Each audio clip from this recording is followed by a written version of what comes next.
Calling case number 251-403-576, State of Utah versus Tyler James Robinson. Counsel, please enter your appearances. Chad Grumander, Ryan McBride, David Sturgill, Lauren Hunt for the state, Jeff Gray, the county attorney, as well as Chris Miller are also present. Good morning. Good morning, Judge. Good morning, Your Honor. Good morning, Your Honor. Good morning, Your Honor. All right. Kathy Nestor, Michael Burt, Richard Novak, Stacy Visser here for Mr. Robinson, who's seated to my right. Good morning, counsel. Good morning, Mr. Robinson. And for the record, the court also recognizes the presence of victim representative, Ms. Erica Kirk. Good morning. First, with respect to courtroom protocol, to maintain security and decorum, any individual who exits the courtroom during proceedings will not be permitted to re-enter until recess. All counsel are expected to take reasonable measures to safeguard confidential communication. Such measures may include the use of screen protections on electronic devices. All right, is it the audio working? Sorry, Judge, the WebEx audio is not working. All right, let's just take a brief moment.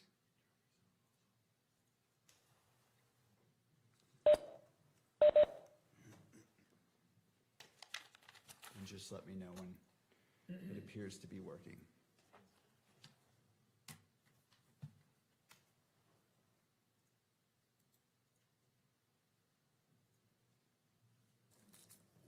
While we're waiting,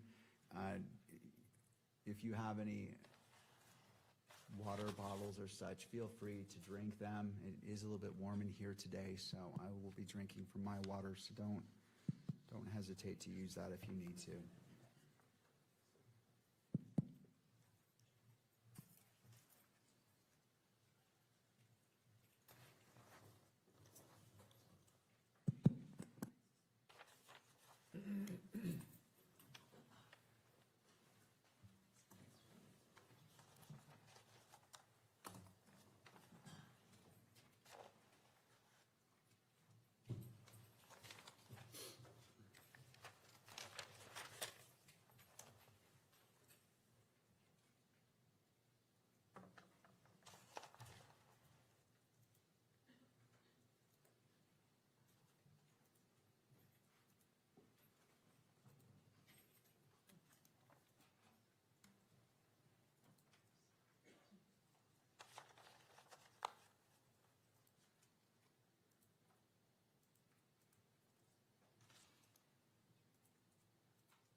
Is it working? Can you send them a link to where this is being streamed so they have something to look at? I see. All right. All right, let's go ahead and continue. And let me repeat it just because the audio may have cut out. All counsel are expected to take reasonable measures to safeguard confidential communication. Such measures may include the use of screen protections on electronic devices and care to avoid the inadvertent capture of privileged or private discussions by recording equipment or by those present in the courtroom. Second, the court will address the camera operator and still photographer, and I will invite you to come forward.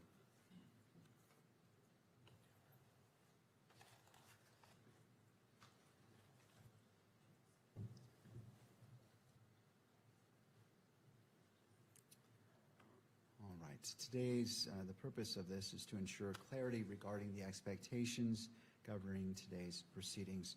Could you both state your name for the record? Yes, Trent Nelson with the Salt Lake Tribune as the pool still photographer. John Wilson from KSL Television, video photographer. Good morning to you both. Have you reviewed the court's standing decorum order? Yes, Your Honor. Yes. Do you understand the requirements set forth in that order as they apply to your activities today? Yes. Yes. Do you require additional time to review the order or to adjust equipment to ensure compliance? No. Do you anticipate any difficulty complying with the order or with the court's instructions? No. All right. Well, thank you. I appreciate your Thank you. cooperation today.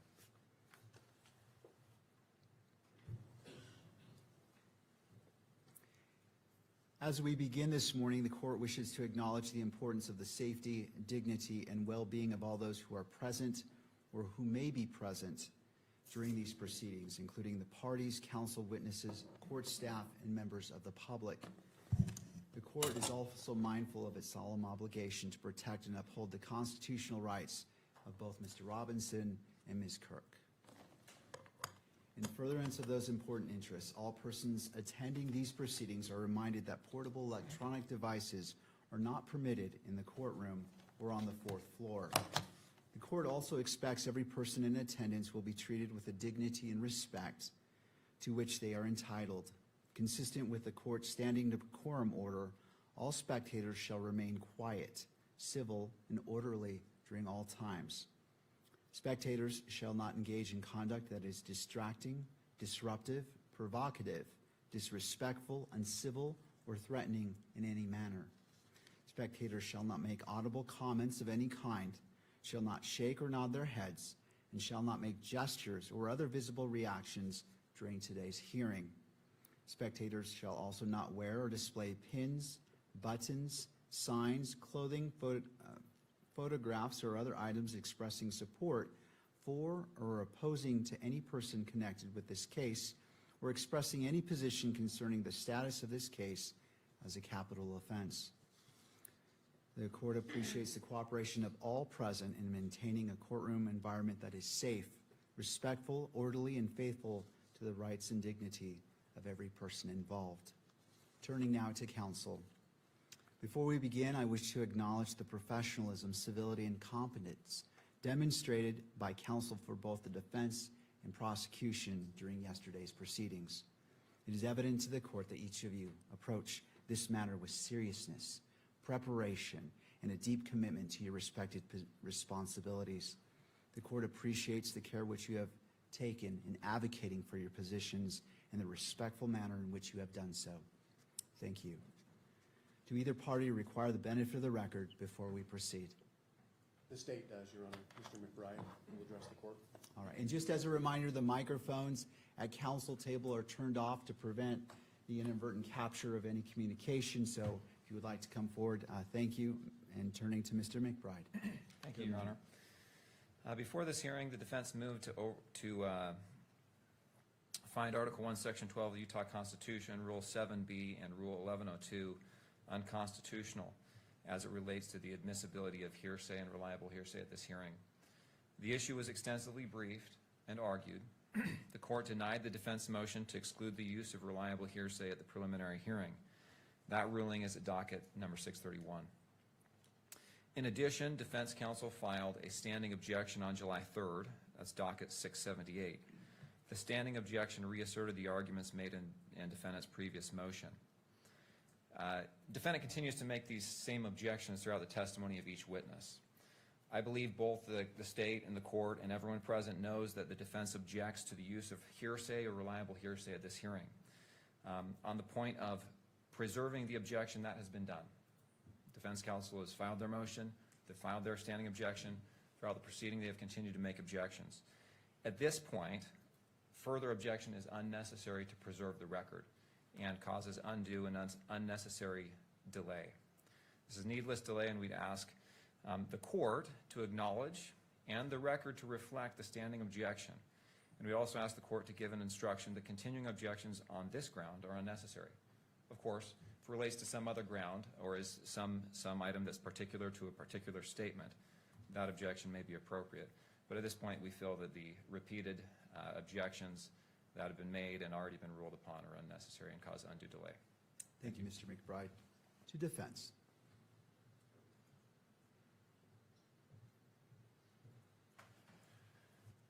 Good morning, Your Honor. Michael Burt for Mr. Robinson. We have no objection to that procedure. As long as the court makes a ruling that the objections are preserved, we do think it would expedite matters if we didn't have to repeat the standing objection. There may be particular objections that are not covered by the standing objection we've made, and so we ask permission to be allowed to make those objections as needed. Thank you, Mr. Burt. Thank you to both sides. I appreciate the presentation and your argument about this. The court takes no position in regards to whether the objection is made again and again or not. I leave that to the parties. I recognize the need to expedite this, and if both sides stipulate, I will adopt the request that the standing objection as it relates to 1102, Article 1, Section 12 of the Utah Constitution, and all relevant authorities that have been cited have been noted, and the standing objection by defense is in place. However, if defense feels the need to do that in order to protect the constitutional rights of Mr. Robinson, the court will not prevent that, nor stand in its way.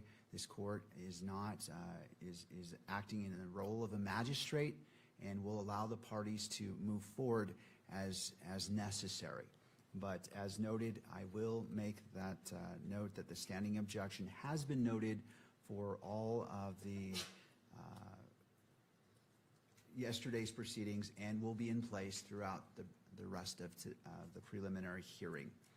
Anything further or any need for the record given the court's statement? Not from the state. No, Your Honor. All right, thank you. All right, the court acknowledges that the exclusionary rule is in effect. At this time, any witness who is subject to exclusion should be excused from the courtroom. And again, I will leave it to the parties to monitor the courtroom to ensure that if a witness has come in and they shouldn't be, that they are redirected. I invite Agent Hull to return to the stand to resume direct examination. And Agent Hull, you are still under oath. Mr. Sturgill? Thank you, Judge. And before we begin, is there a way to dim these lights just a tad like we did yesterday?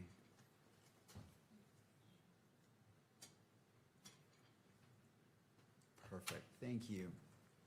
All right, as of yesterday, there is also a water bottle to your left. And if you wouldn't mind just making sure that microphone is directly in front of you, we want to make sure that the record picks up your testimony today. Mr. Sturgill, you're a witness. Thank you, Judge. Agent Hull, we're going to return to what has been marked State's Exhibit 12.1. There was reference to it yesterday. And I'd like to ask you again, have you reviewed that exhibit? Yes. And if you wouldn't mind, just briefly remind us what that exhibit consists of. The exhibit is a compilation or running of a summary of videos from UVU campus security footage that was obtained. Okay. Your Honor, excuse me, we can't hear the witness. And that's what I hear. So let's go ahead and Yeah. stop. I'm not hearing it, so I'm going to have you repeat. Let's test it. Go ahead. Check. All right, I believe that. Thank you. Mr. Sturgill, if you wouldn't mind restarting. I can do that, Judge. Thank you. Maybe bring the mic from the base a little bit closer to you. I don't know if that will help. All right, let's go ahead and go back to what's been marked as State's Exhibit 12.1. I'd asked you a moment ago if you'd reviewed that exhibit. Yes, I have. Okay. And would you just remind us what that exhibit consists of? It's a compilation of videos that were part of the overall footage that was obtained from the Utah Valley University as part of the investigation. And does that compilation video, from your point of view, capture Mr. Robinson arriving to and visiting the UVU campus It does, yes. on September 10th through the 11th, 2025? Correct. Okay. And again, I asked you this question yesterday, but did you prepare that video compilation? I did not. Okay. Do you know who did? The Utah County Attorney's Office. Does that video, and I'm referring to 12.1 exhibit, State's Exhibit 12.1, does it include all of the footage collected by the SBI from UVU? It does not, no. Does that video, again, 12.1, include all of the footage you collected from UVU that captures who you believe is Mr. Robinson walking around campus? Not all of the footage, no. You reviewed this compilation with Mr. Olson, correct? Correct. And in its entirety? Yes. And he actually, and then you collected an 1102 statement from him? I did, yes. And I believe that has actually been admitted into evidence as State's Exhibit 12.3. Did Mr. Olson refer to that exhibit, 12.1, in his statement? He did, yes. Okay. 12.3. I'm going to put on your monitor State's Exhibit 12.3, and I'd ask that it be scroll down towards the very bottom. And I would ask that you read from the statement specifically what Mr. Olson said about State's Exhibit 12.1. And I want to narrow your focus, so I'm going to draw your attention about 3/4 down the page. There's a sentence that begins on the left margin, "I have reviewed." Do you see that? I do, yes. Okay, would you please read that sentence? I have reviewed State's Exhibit 12.1, and the recordings are true and accurate, including timestamps, dates, and camera labels. The only changes are some zooms and red highlights, which were not part of the original recording. Would you Have like me to- you, I'm sorry? Sorry, I didn't know if you wanted me to continue. No, that's good enough. Have you had a chance, well, you reviewed the raw footage yourself, is that correct? Correct. And does that comport with your viewpoint of that exhibit? It does, yes. Have you had a chance to review what's been marked as State's Exhibit 12.4? Yes, Okay, and when did you review that exhibit? this morning, And who did you review that exhibit with? with Kimberly Durfler. Okay, was there any conversation about that exhibit? No, I was just shown the video. Okay. Nobody asked you questions or suggested anything to you? They did not know.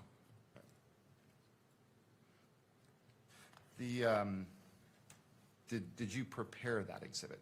I did not. Do you know who did? The Utah County Attorney's Office. All right. And I'm referring specifically to what's been marked State's Exhibit 12.4. What is depicted in that video?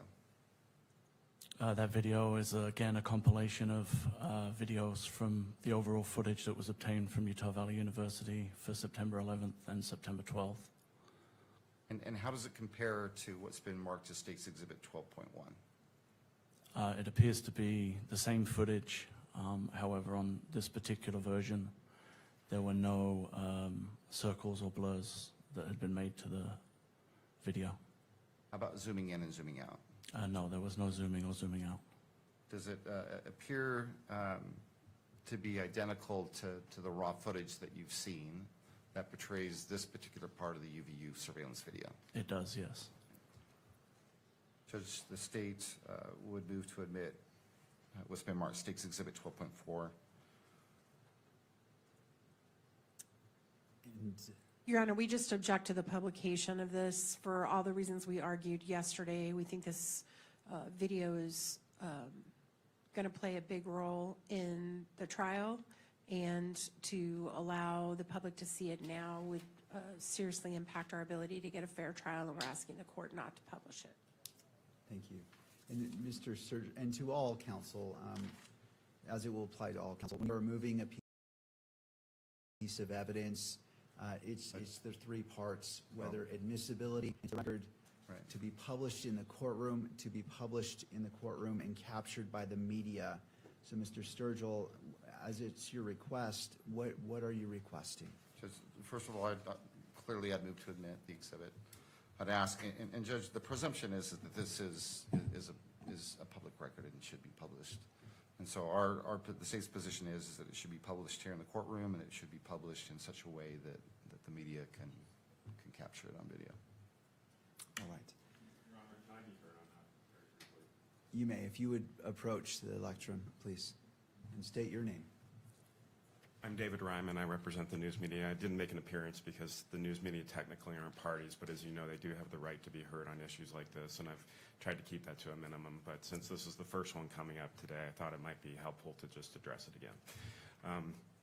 There is a presumption not just that it be published in the courtroom, as we talked about yesterday, because the participants or the spectators in the courtroom have a right to know what the court is viewing so that they can understand how you're making your decision.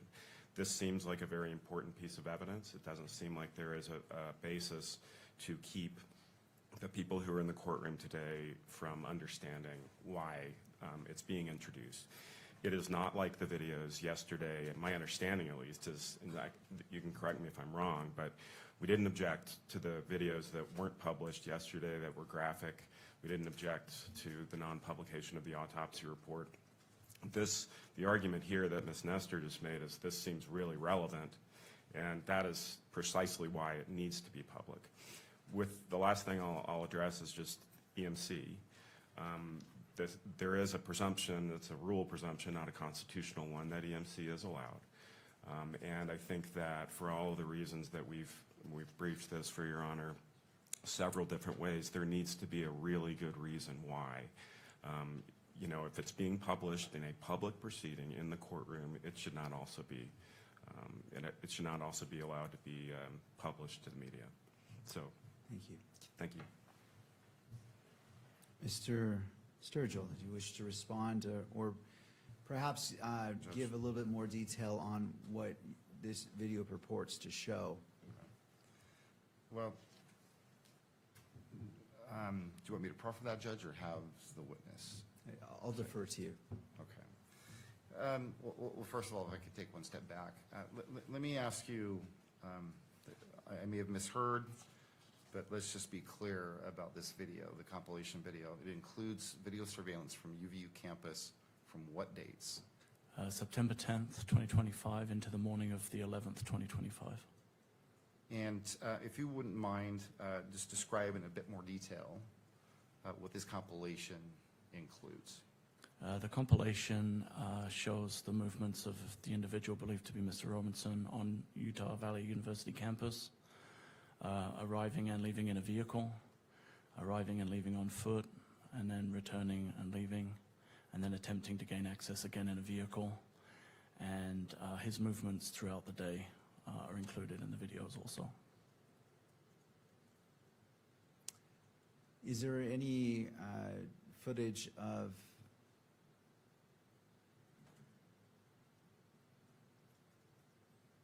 the alleged shooting? There is not, Judge. Okay, I just wanted to clarify that. Ms. Nestor, given that additional information and anything further from defense? Mr. Burt's he's the one who's been litigating all of the First Amendment issues, if he could address Mr. Ryman's argument. Yes, Mr. Burt, if you wouldn't mind coming forward. Judge, I wanted to clarify one argument that was made by counsel for the media yesterday, and that was the rules, the Rule 4-202.02 does not apply to the situation we're in right now, and that is wrong. The rule says that this rule applies to the judicial branch, and 4-202.02J says the judge may regulate or deny access to exhibits to ensure a fair trial. So I think that rule does apply to our situation, and the Supreme Court in the Algier, ALLGIER case, 258 Pacific 3rd, 589, applied the rule in the context of an evidentiary exhibit. And I know the court has not mentioned, since counsel made that argument, this particular rule, but I think it does apply here. And also applicable is the Supreme Court's decision in the Kearns case, which we talked about when we argued the motion for denying access to the cameras. And that case, Kearns versus Tribune Corporation, 685 Pacific 2nd, 515, says that the standard the court ought to apply in determining whether an exhibit at a preliminary hearing should be sealed is one of a, quote, realistic likelihood of prejudice. And we rely on the evidentiary showing we've made in connection with our motion to exclude cameras, that there is a realistic likelihood of prejudice in this way. The court knows and has access to the media coverage up to the time when we litigated the motion concerning closing this hearing to the cameras.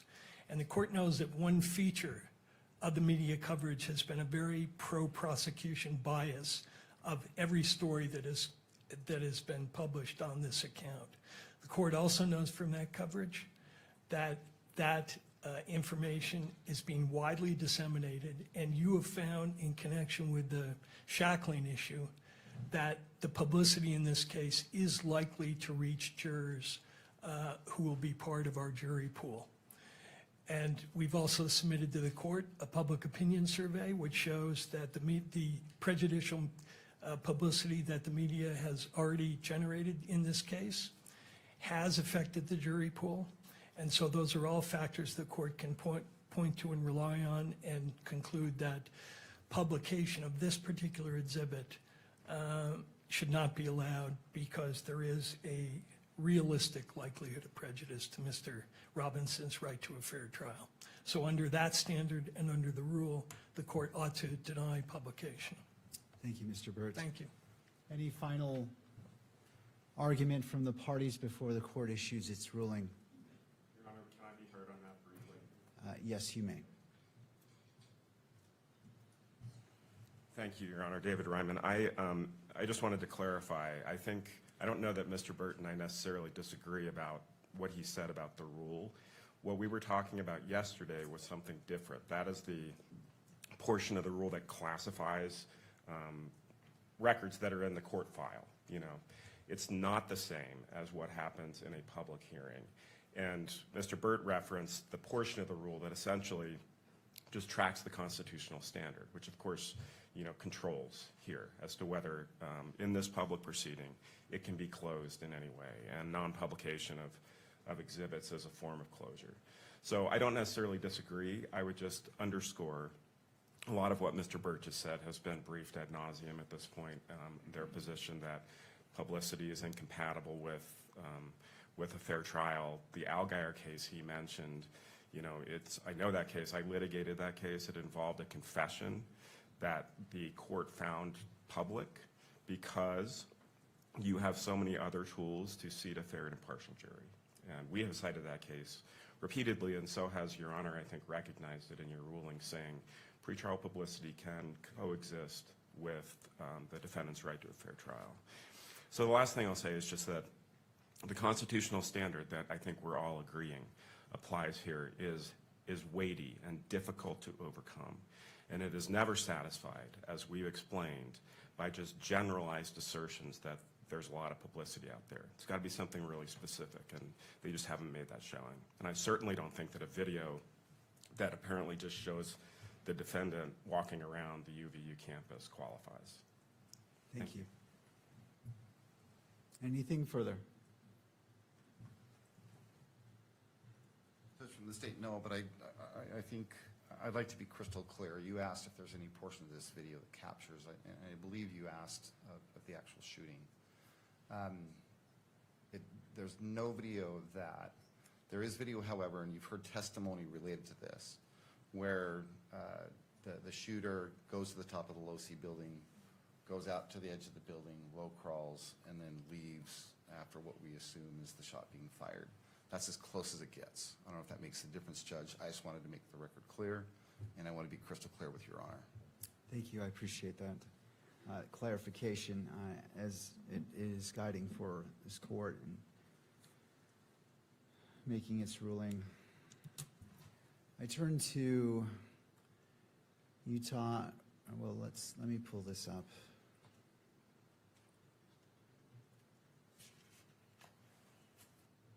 So Rule 4-202.02. I go down to, well, first it says statement of the rule. 1, presumption of public court records. Court records are public unless otherwise classified by this rule.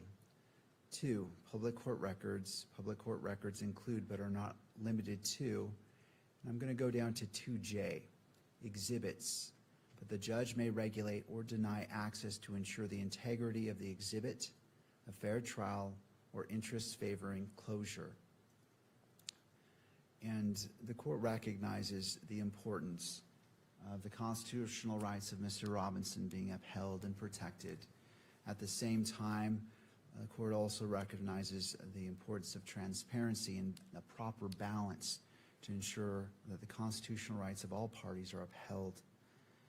As it relates to this exhibit, I believe it's 12.4. 12.4, yes. Based off the representation of what is in that, the court differentiates this exhibit from the exhibits from yesterday, namely Exhibit 7, Exhibit 8, and Exhibit 9, as those are different in nature, and those go to issues relating to Utah Constitution, Article 1, Section 28, as it relates to the Declaration of the Rights of Crime Victims. And the court also recognizes Utah Rule of Evidence 1102, as that is the foundation that's being laid for the admission of this exhibit. Having taken in consideration all factors, the court rules that Exhibit 12.4 is admitted into evidence and shall be played in the courtroom and may be broadcast by the media. We can proceed. Thank you, Judge. Agent Hall, before we actually watch State's Exhibit 12.4, I have just a few questions. Yesterday, you testified at the very beginning of your investigation that you focused on the video that captured the shooter on the top of the Losi building. Is that correct? Yes. I believe you also testified that you began by working your way, and this is what I remember you saying, so correct me if I'm wrong, but you in essence testified that you began with that video and you started working your way backward and forward with the UVU surveillance video in an effort to trace the shooter's steps on campus. Is that right? Correct. Okay. Would you mind explaining just in a little bit more detail what you meant by that, tracking forward and backward on that video? Yeah, we had a known when the shooting occurred, and as the officer testified, there was a video of an individual on the roof at the time of the shooting. And so the philosophy that we applied was to take what we knew and then work that forward through the timeline and backwards through the timeline to try and establish where the individual had gone from the rooftop or how the individual had come to be on the rooftop. And did that, for lack of a better term, did that bear fruit? It did, Did you yes. actually see from, at least in part, where he came from and where that shooter went? Yes, more so where he came from. It was very limited after the fact. You testified yesterday that, in reference, I believe, to what's marked State's Exhibit 21, that you believe Mr. Robinson visited campus at least 4 times on the 10th and the 11th. Correct. And I think you reaffirmed that today. Did you do the same attempt, that is, to track Mr. Robinson through UVU surveillance video during each of those 4 visits? Yes. Or those other 3 visits, I guess? Yes, on each occasion we attempted to follow the movements of the individual throughout campus. And did you in fact see Mr. Robinson on campus in surveillance video that is not included in State's Exhibit 12.4? Yes, there is additional footage of him on campus, yes. Okay. I'm going to have displayed on your monitor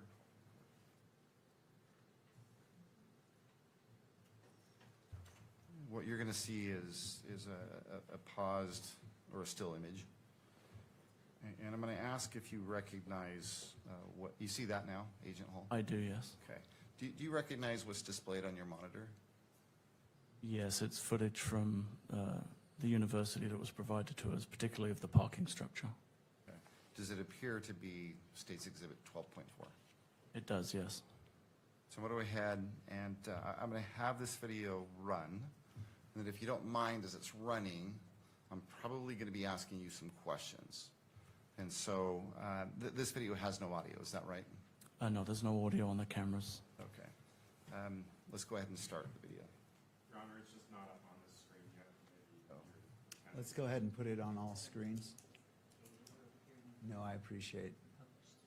It is, so it is admitted and may be published to the screens. And just want to make sure it's on your screen, Agent. All right. All right, Mr. Sturgill, you may proceed. Appreciate that, Judge. Thank you. Go ahead. Okay, what are we seeing here, Agent Hall? That's the vehicle that is believed to belong to Mr. Robinson arriving in the parking garage on campus. At what time in the morning? What time of the day? It's approximately 8:30 in the morning on September 10th, 2025. And what leads you to believe that this particular vehicle belongs to Mr. Robinson? Information that was provided regards to driver's license and Department of Motor Vehicle records. The vehicle fits the description of a vehicle owned by Mr. Robinson. Is there anything unique about that vehicle that stands out to you? The shape of the vehicle is very distinct, but predominantly the wheels were very distinctive on this version of the vehicle. Now what do we see? The driver of the vehicle exits the vehicle and then walks on foot to exit the parking garage. It's the individual in the red T-shirt and the shorts and the shoes. And do you believe you recognize who that person is? Yes, Who is that? I believe that's Tyler Robinson. All right, and where does he go from there? He heads out of the parking garage on foot into the campus and actually goes to the quad area of the campus. At that time, he makes contact with some representatives from TPUSA. By quad area? Sorry, the amphitheater is what I previously referred it to. All right. So he goes up on campus, visits the amphitheater area, the courtyard or quad. Correct. And then what do we see here now? He returns on foot back to the same vehicle. And what time is he returning back to the vehicle? It's about 9:25 a.m.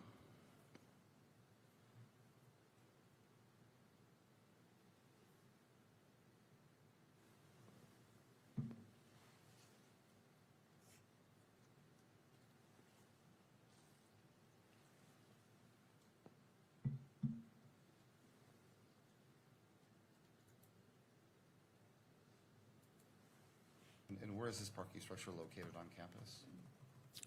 It's just off of Campus Drive. It's a short walk from the amphitheater. What do we see now? That's the vehicle exiting with Mr. Robinson driving the vehicle.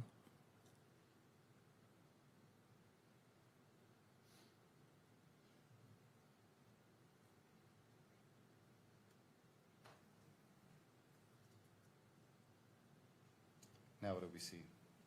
This is Mr. Robinson returning to the campus on foot from the neighborhood to the northeast.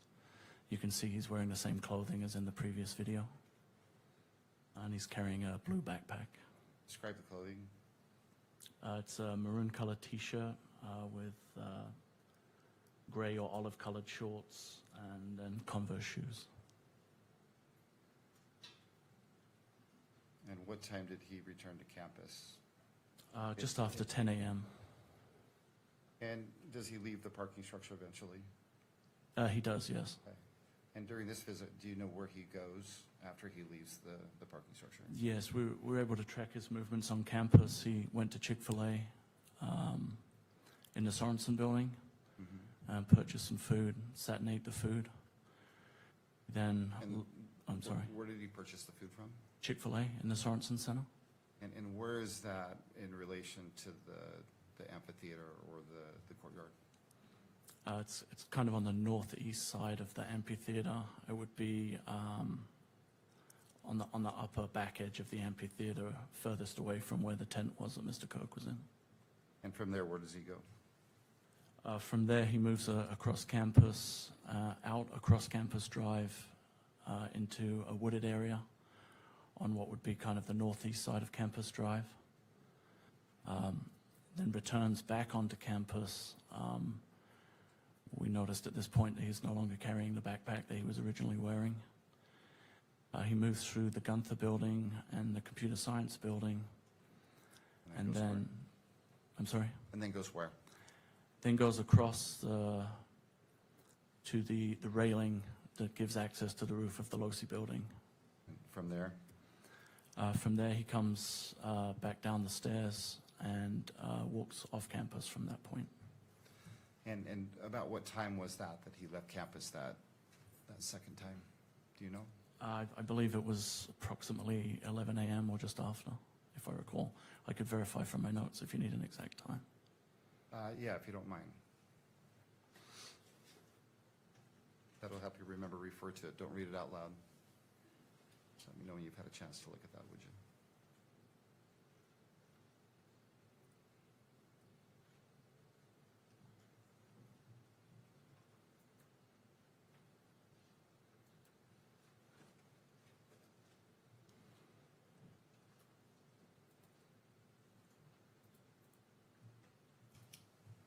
Were you able to refresh your memory as far as the time? I was, yes.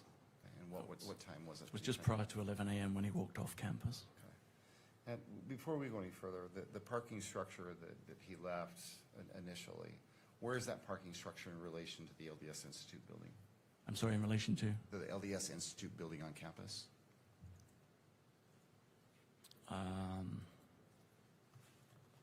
I think it would be just to the north of the LDS Institute building, if I recall. Do you recall whether it was adjacent to the LDS Institute? Yes, it is. Okay. All right. What do we see displayed here now? Go ahead. This is a video of Mr. Robinson returning back to campus the same way that he did previously on foot. And this takes just a moment.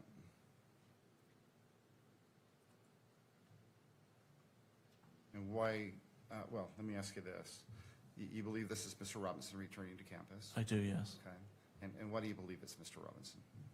The shoes are the same, and the images that we have are from my viewing and seeing Mr. Robinson on the video, it's the same person. He's wearing different clothing. He's wearing different clothing, and he also is walking with a gait or a limp in this video. With a gait or what? A limp. Okay.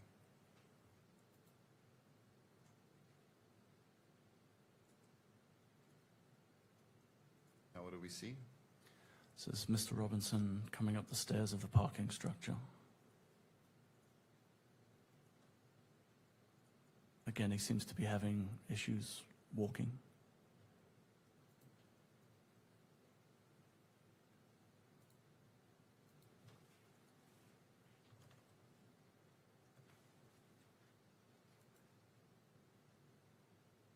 And again, were you able to track Mr. Robinson when he leaves this parking structure? Yes, we were able to. Okay. So when he leaves the parking structure, where does he go? He comes up around Campus Drive, as you can see on the video here. There is a cut through there north of the Losi building, and that's Mr. Robinson coming up the sidewalk. He has the noticeable gait or limp in his walk. And then he moves south across the front of the Losi building. On the sidewalk? Yes, correct. Okay. He would be the rear of the two individuals in this particular video. So right now, if we were to break this picture into quadrants, where would he be? I would be in the top left quadrant, walking to the left of the image. Now what do we see? This is an image looking across the parking lot to the Losi building, and Mr. Robinson is appearing on the exterior staircase, which gives access to the Losi building roof and the area where the railing was. And again, let's break that image into quadrants. Where would he be located if you broke it into quadrants? It's in the top right, and the individual can be seen moving under the notations that are on the video.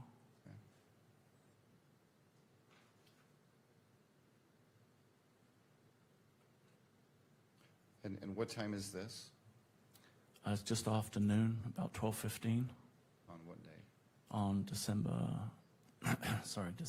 September 10th, 2025. Okay.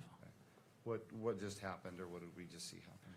The individual actually kind of rolls over the railing onto the roof of the Losi building. All right. And again, in the top left corner, the individual is now seen running across the rooftop of the Losi building to what would be the southwest corner of the building, crouching down and then crawling to the corner of the building. And this is at what time? Around 12:23. I think the timestamp on the video is 12:22. On the 10th. On September 10th, yes, So 2025. we're clear, this is the roof of the Losi building. Correct. Can you still see that individual? Yes, you can, laying prone.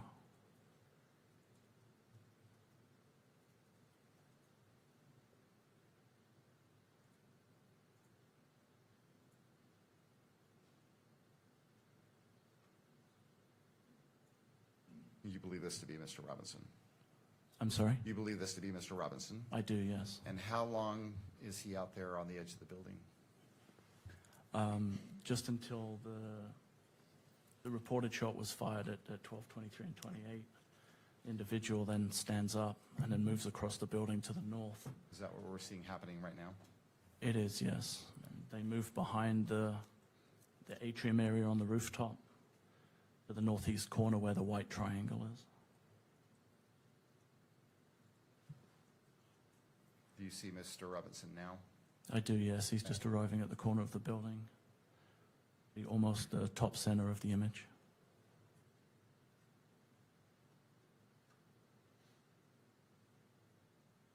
What are we seeing now? And Mr. Robinson lowering and jumping off of the roof of the Losi building onto the grass area, and then moving away towards Campus Drive. And he appears to be carrying some kind of an object in his hand at this time.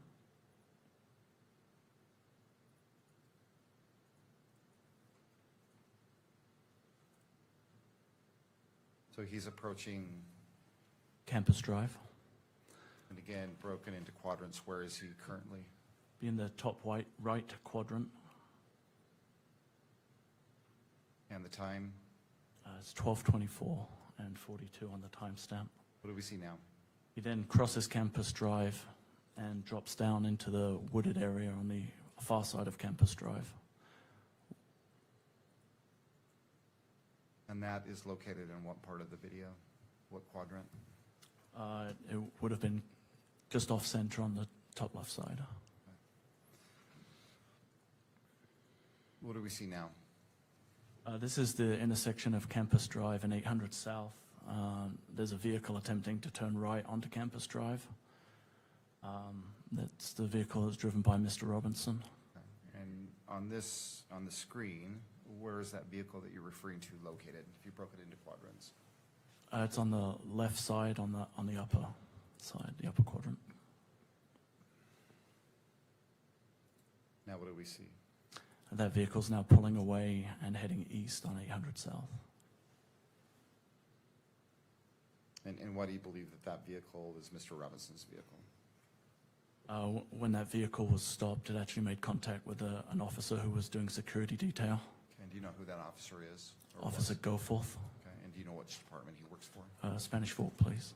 And did you have a conversation with Mr. Goforth regarding this interaction at that intersection? I did, yes. Okay, and what time was that interaction? I'm sorry, did I ask you that?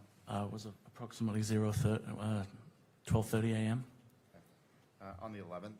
on September 11th, 2025. So you talked to Officer Goforth about that contact on the corner on that, during the early morning hours of the 11th. Correct. And what did Officer Goforth tell you about that interaction? It was an interaction that, I guess cop intuition, but there was something about the interaction that made him make a note of the license plate of the vehicle. And then subsequently, when information was available that that vehicle, or a vehicle matching the description of that, was involved in the incident, he ran the information that he had obtained from the stop and was able to identify that it was registered to Mr. Robinson, and he had in fact had contact with Mr. Robinson on the morning of September 11th, 2025.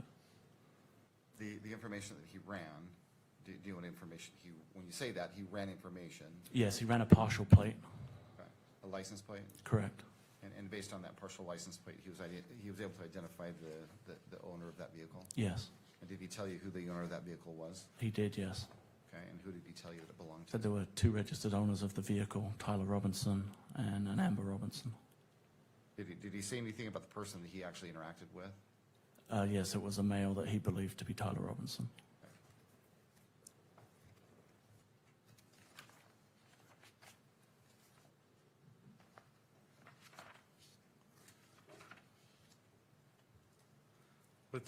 Let's return again to what's been marked State's Exhibit 12.1.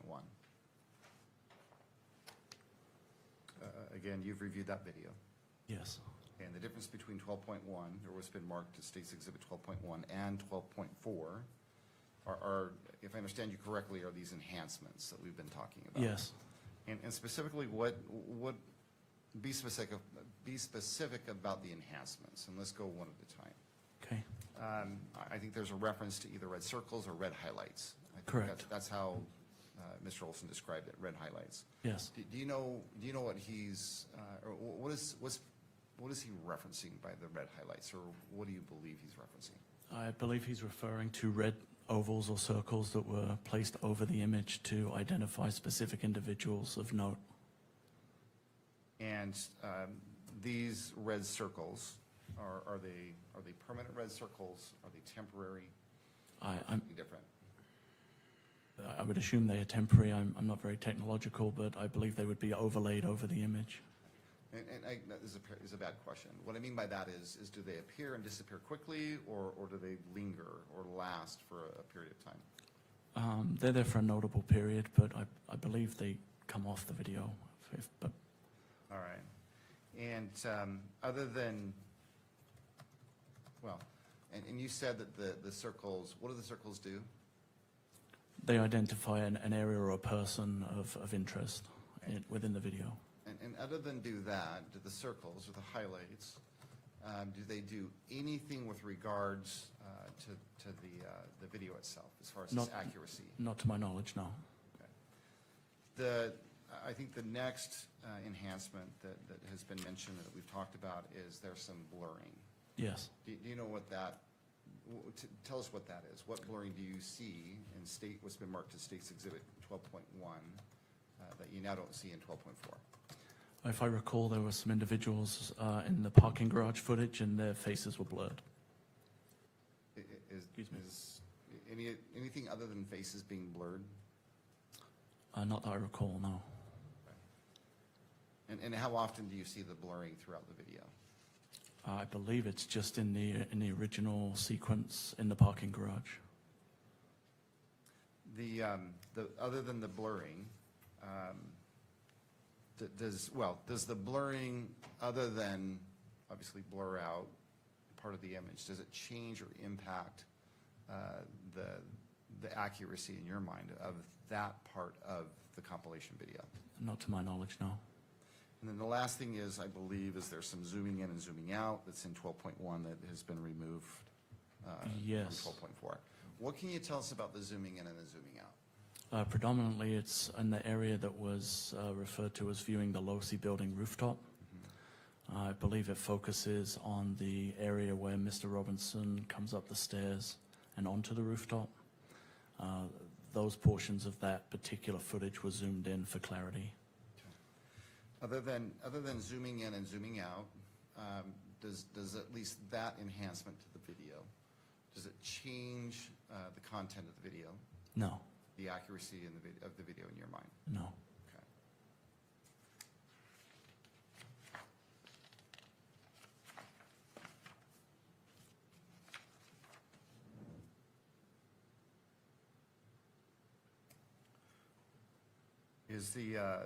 Are the enhancements in State's Exhibit, well, it's been marked as State's Exhibit 12.1, are they helpful in any way, or what do they add or take away from that video? I think for people who are not familiar with the area and what's trying to be shown, they allow an opportunity for people to look at an individual who we believe to be Tyler Robinson, and also specific movements with more clarity than the original focal point gives. So let's talk about the zooming in and the zooming out. It sounds like it's specific to the low-C rooftop, if I understand you correctly. Yes, Okay. And I think we've all watched that exhibit. correct. Before.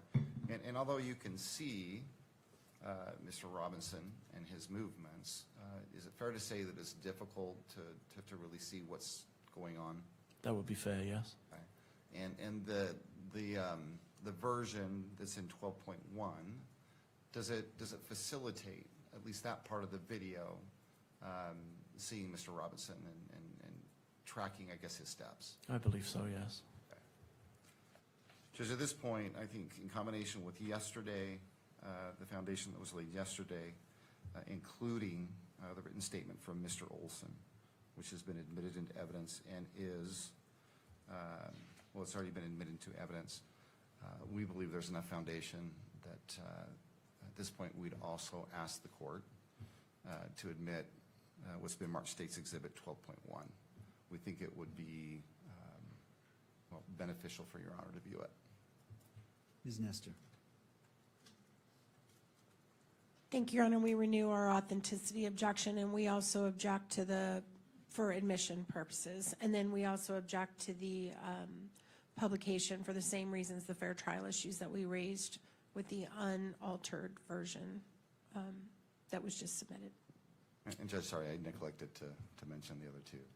Again, Judge, we believe that the presumption is that this is a public record, that it should be not only admitted, but it should be published here in the courtroom, and it should be published in such a way that the media can have access to it. All right. I do have a question in just directing your attention to the Utah Rule of Evidence 403, to the last phrase, the last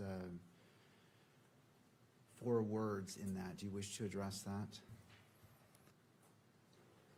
Judge, I'm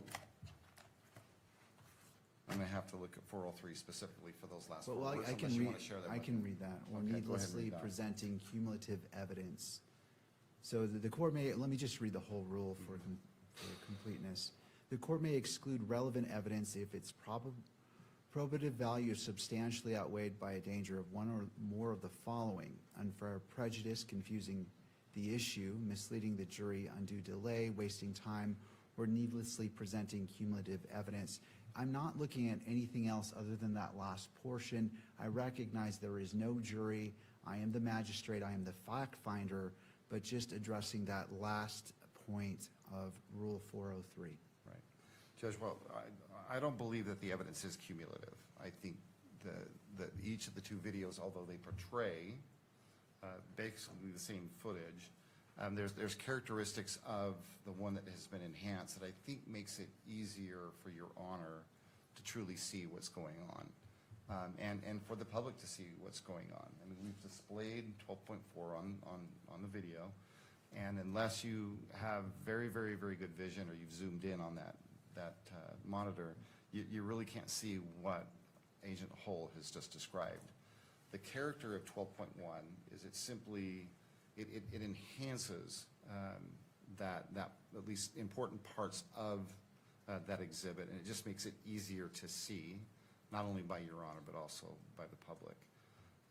And specifically as it relates to the zooming in and the zooming out. Okay. Anything further from the parties as it relates to 12.1? All right, well, I will admit 12.1 into evidence, but as it relates to playing it in the courtroom or on the television, well, for the media, I find that it is, well, as the fact finder, I will look at the evidence and weigh it as a magistrate is required to do, but I do not find it is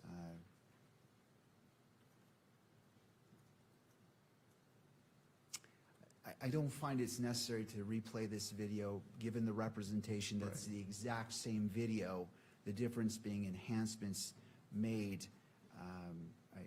If it was different in any way, or if it added to or subtracted from, that would be one factor. But because it's simply the same video, simply zooming in with circles or notations, the court does not find that the interest of justice requires it being played again. But it is received into evidence and will be reviewed by myself in determining a probable cause determination. And I appreciate that, Judge. And just so we're clear, State's Exhibit 12.1 has been admitted. It is received into evidence, yes. And your intent is to review it in its entirety, but not here in the courtroom. Yes. Can I make one suggestion, Judge? Or maybe one request?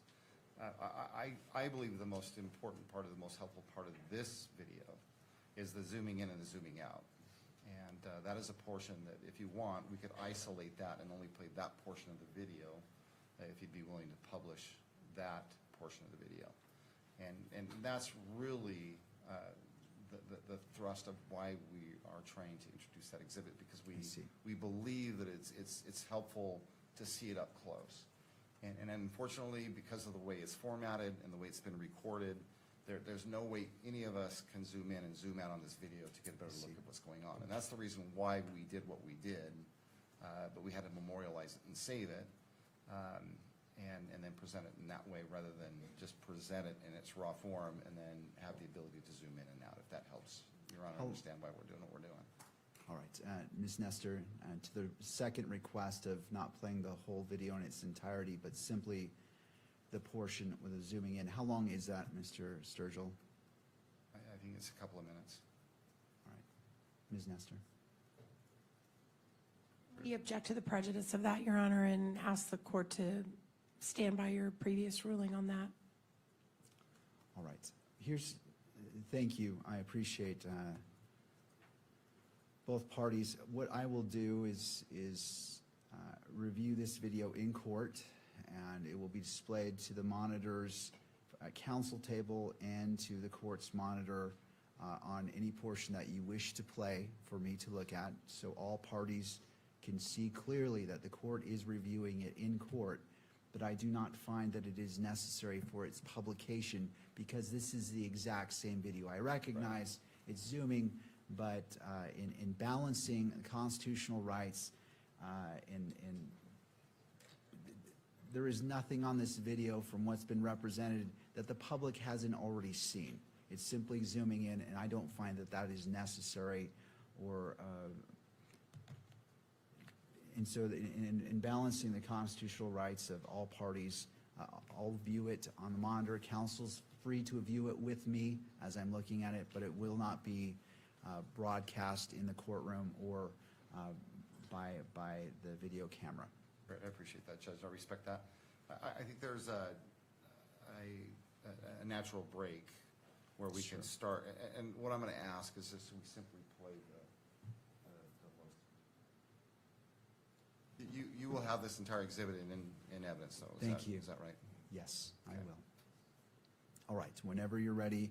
Counsel, as it relates to your monitors, just as a caution, if you don't want it to be wished to be picked up, and I'm not saying it will, I know there are camera operators being diligent in ensuring that complying by the rules, but in abundance of caution, this is just your moment to take care of your screens if you feel the need to do so.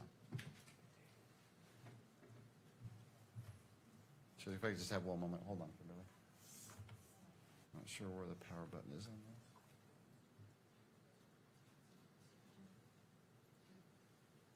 There we go. All right, counsel for defense, are we prepared? And for the state? Yes, Judge. All right, thank you. Having heard from both counsel, I'll go ahead and review it on my screens. It is not being displayed in the monitor in the courtroom, and you may present 12.1, the portion you wish for me to view.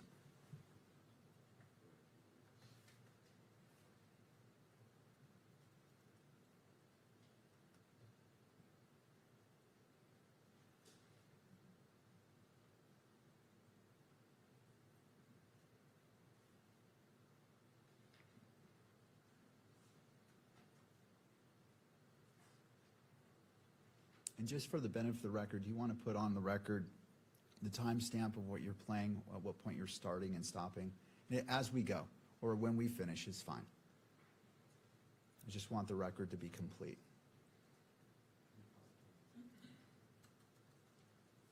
Just the difficulty in doing that is because we've zoomed in, It's removed the timestamp on it. And so- Well, you can just give me the count The on the count video? on the bottom. There's a timer at the bottom of the total length of the video, so that's fine. I'm just trying to create a record of what exactly I'm looking at.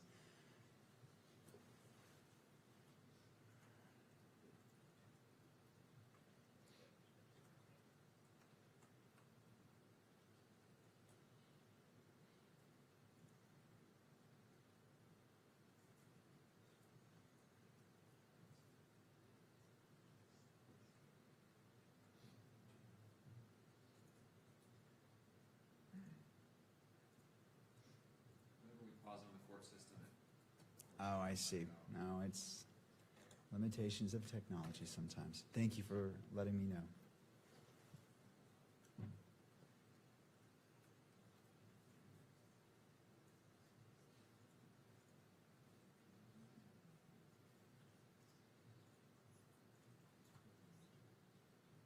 So count on the video is just before 6-minute mark, Judge.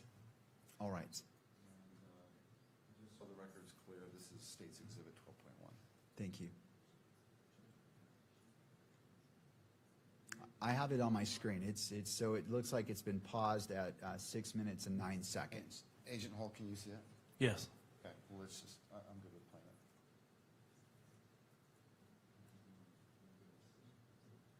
Judge, it's fine, we'll play it. Go ahead, Kimberly. It's playing.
All right, and it's been paused, it looks like, at 6 minutes and 23 seconds. I'm sorry. Judge, at 8:23, we stopped the video. Oh, at 8:23, okay. 8:23. See That's the the count on numbers. the video itself. Thank you. Okay. All right. Thank you, Mr. Sturgill.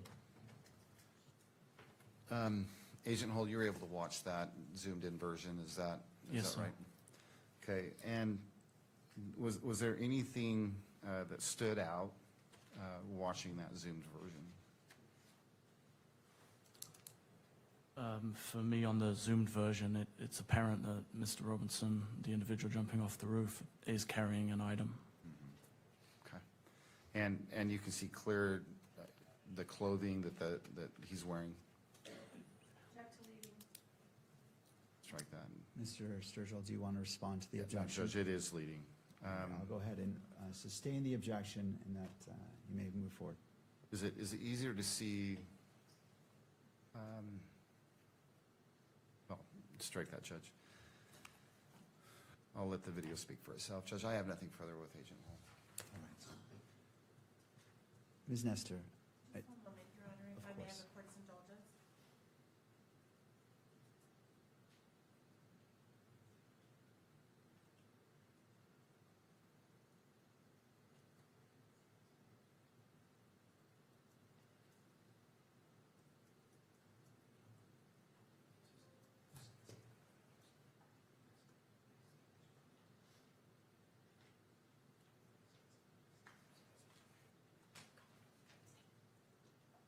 Thank you. Do you want to take your and I was just going to suggest that. It seems like right now is a good time to take our morning break.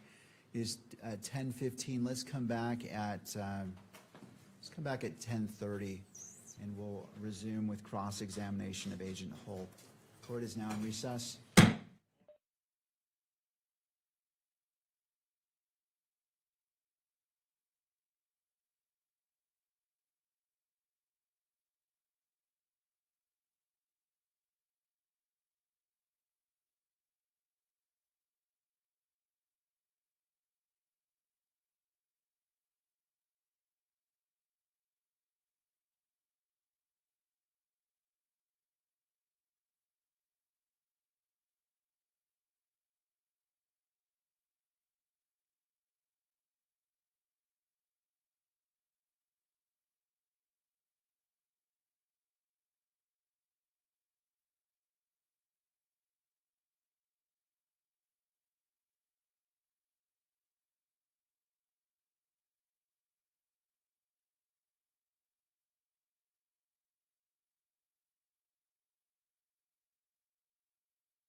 We'll go ahead and pick up where we left off. I note that the parties for each side are present in the courtroom, and we are picking up with cross-examination of Agent Hull.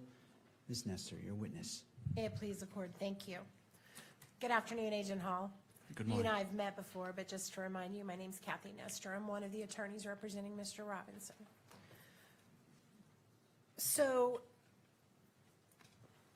when did you leave the SBI? The State Bureau of Investigation? Yes, March of this year. March of this year? Yes. So you were involved in this investigation from September to March, basically? Yes. And your new position at Post, what is your new position? I'm an investigative sergeant. So you investigate potential wrongdoing of police officers? Correct. Okay. So when you were first brought into this case in September, is it my understanding from your testimony that you were not engaged in any way with this event prior to getting a call after the shooting? Is that correct? Correct. Does the SBI on occasion assist other agencies with preparing for big events like this or not? Is that not typically something you do? Not something that I've ever been involved with, no. Okay. And what time did you arrive on campus that day? I believe it was shortly after 1:30. So approximately an hour after Mr. Kirk had already been removed from the... Approximately, yes. Okay. And were you involved in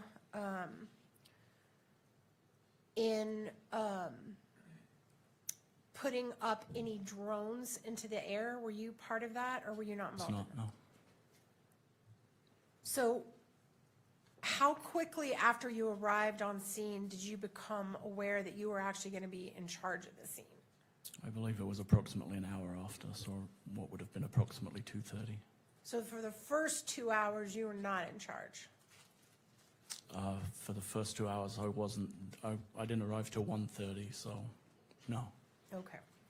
And once you came from on high that you were basically going to be in charge of the scene, what was your first priority? What were you focused on? We were focused on, through our major crimes team and our lieutenant, putting together an investigative team and developing initial assignments and a plan as to what we were going to do moving forward. And part of that is protecting any potential forensic evidence that may be found on the scene. That's clearly important, right? Correct. Preserving the scene, right? Correct. But it sounds like that's not really your area. That was more maybe Agent Falmina's area? Agent Falmina was assigned to process and document the crime scenes. It was my understanding that the known scenes at that time, amid the chaos, had been contained and had been secured by the on-campus officers who were already on scene. And what's your understanding of what the known scenes were? In other words, the area where there might potentially be evidence that you needed to process? I know that the amphitheater area was cordoned off and managed as best it could with the number of people that were there. I was also made aware that there was a rooftop area that had been secured, and also an area off of the side of that building that had been secured by an officer. And that building was the Low-C building? Correct. Wasn't there also a bullet found on another building? I believe an unfired bullet had been found on another building at some point during my time there on September 10th, yes. Which building was that, sir? I don't recall. Was that considered a scene that was worth preserving? It was not. My recollection is that that was accounted for as an ejected cartridge from an officer who had cycled his rifle. Okay, I thought you said it was an unfired bullet, and now you're saying it was a That's correct. cartridge? When a weapon is cleared, an officer would make his rifle ready, which would chamber around. Oh, I got you. And my understanding was that that's how that was accounted for. So an officer claimed that bullet belonged to him or her? That's my recollection, is that was how it was accounted for. And when was that accounted for? I don't know specifically. Do you remember what type of bullet that was? I don't. Was it a 30-06? Do you remember? I don't. Okay. Do you know where that bullet is now? I don't. Okay. So you had the amphitheater area that had to be preserved. And how far out did that stretch? The entire amphitheater or just the area around the tent or what? My understanding was the entire amphitheater area was cordoned off, and there were attempts to secure the campus itself with a perimeter of officers who were monitoring or preventing people coming and going. When you arrived on the scene, were you aware that an individual had been taken into custody? I had heard that, yes. Did you ever have any interaction with that individual? I did not. And were you advised at any point that that person was no longer a person of interest? Information was passed down that the individual was not considered to be a suspect in the shooting. And when was that, time-wise? I don't recall specifically, but I know I was on campus when I had heard that. So whoever arrested him as a potential suspect got that wrong. He wasn't the actual suspect, right? Sorry, got what wrong?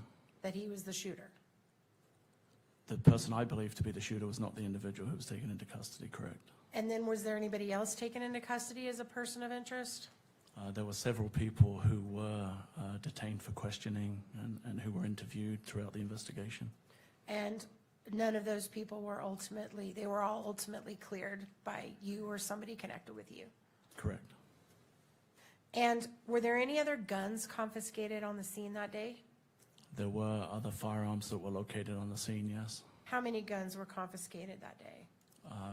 I don't know specifically confiscated, but I know that there was a firearm found in a backpack that was accounted for during the day. What type of firearm was that? It was a handgun, Any other guns that were found on the scene? not that I recall.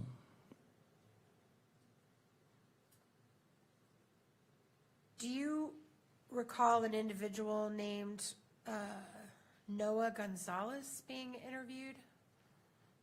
I don't recall that name specifically. Let me see if it refreshes your memory that he was an off-duty, I think maybe trooper that was on the scene that day and that was involved in recovering the holster?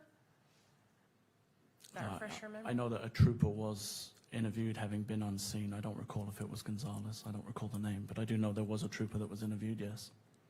Okay, and just a moment, Your Honor.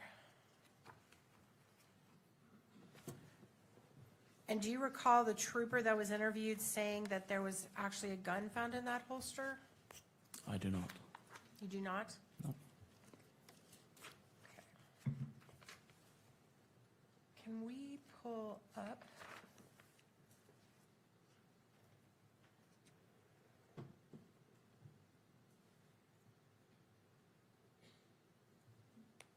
Exhibit Hole 13 and just show it only to the witness for right now?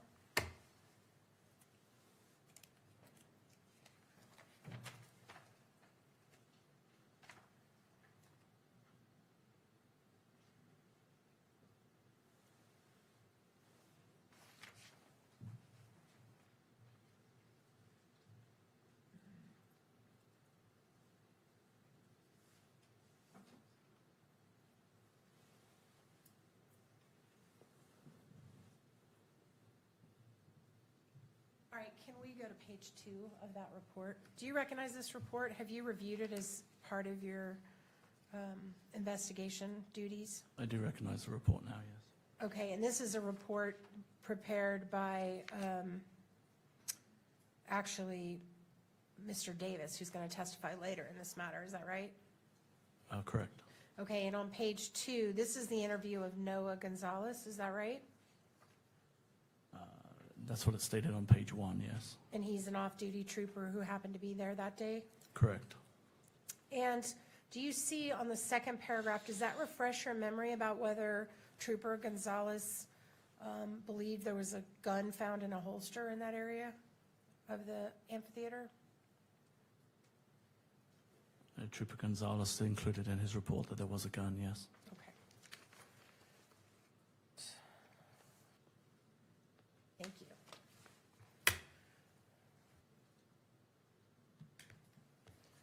Okay. When did you first personally go up to the roof of the Losi building? Do you remember the time of that?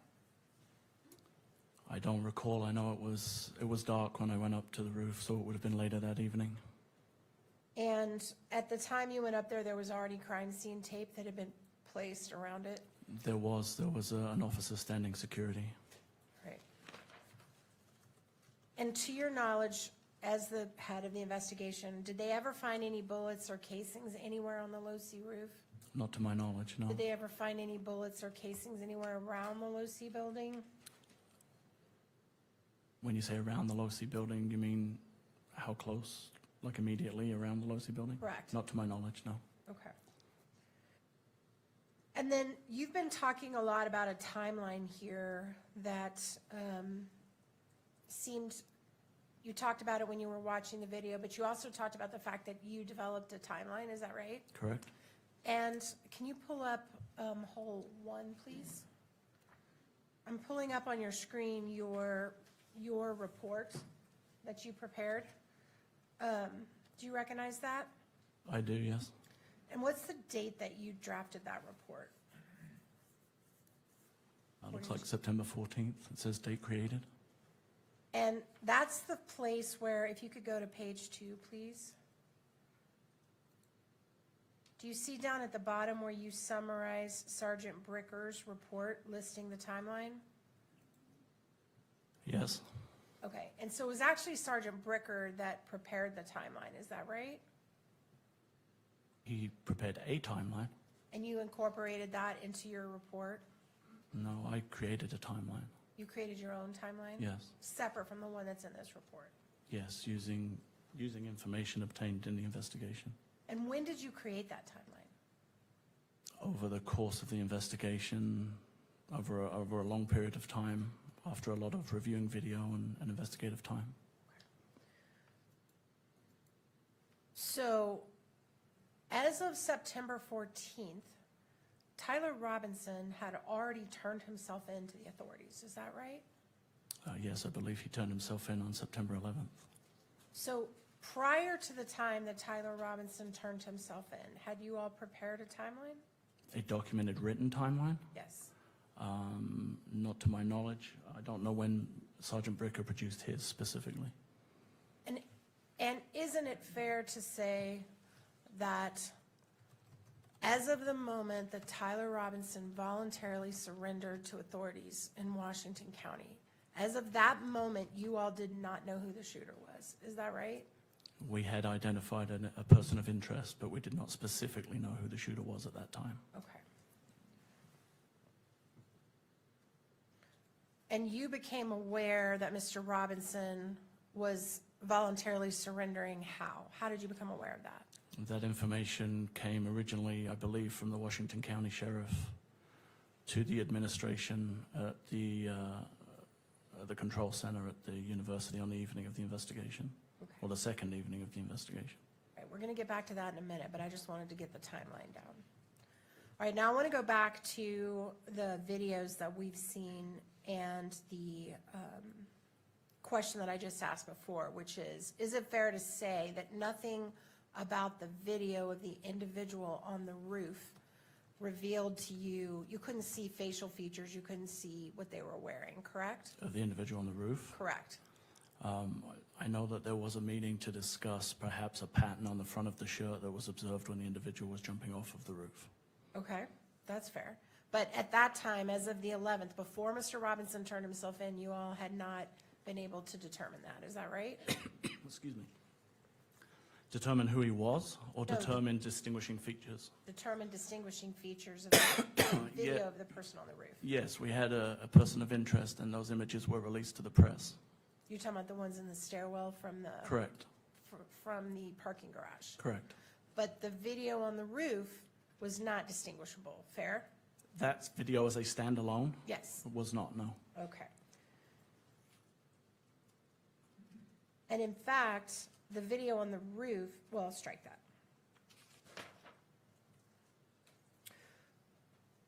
Is it true that you had some spectators that you interviewed that had gotten a photograph a few seconds before the shooting of someone on the roof? Sorry, I'm not sure I understand the question. Did you, at some point in your investigation, collect from two young men who were present at the event, a video that they had taken of someone on the roof about 10 seconds before the shooting. Yes, a video, yes, not photographs. A video was collected from an individual who had a video. And ultimately, some screenshots were taken out of that video, is that right? By you? Not by me, no. Okay. That's fine. It could have been someone else. Okay. But did you see the video that those young men took? If you're referring to the video that is looking north and shows an individual dressed in dark clothing on the corner of the roof, Yes. if that is the video, I have seen that video, yes. Did you review the interview of those young men? I did not. Do you know how they described the person on the roof? I don't know if I read it or if I heard it, but my understanding was they believed it was Overwatch or some kind of a police Overwatch for the event, Okay. if that's my recollection. And do you remember anything specific about the person's build that they discussed when they described the person on the roof? I do not know. Okay.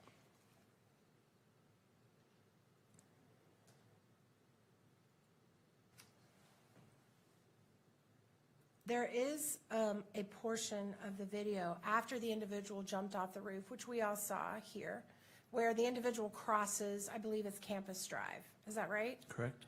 And there's a moment where the individual waits and there's two cars that pass in front of him, right in front of him. Correct? And is this the moment where you are submitting that he was holding a gun in his hand?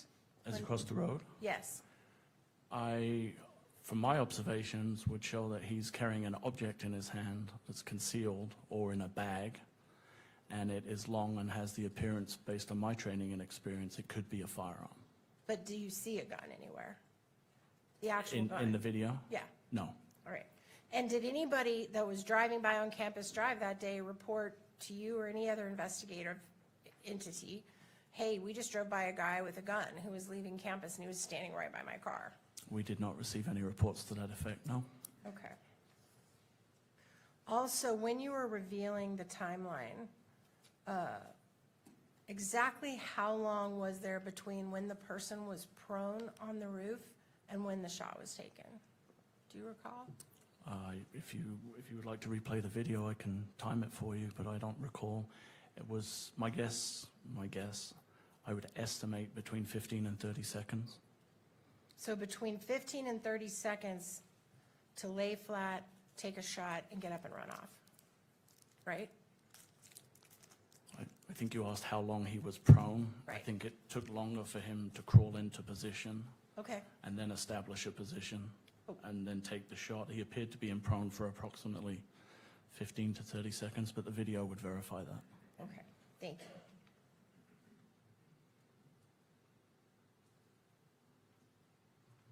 All right.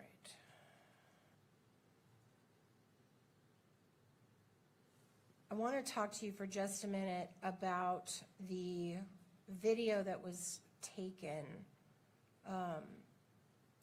And I'm not going to get into I'm not going to show it, just so in case anybody's concerned about leaving the courtroom, I'm not going to show it. But there was a video that was taken by Mr. Ty Phillips from behind the individual that was speaking to Mr. Kirk. Correct? And it showed like a dead-on view of Mr. Kirk and parts of his security team, is that right?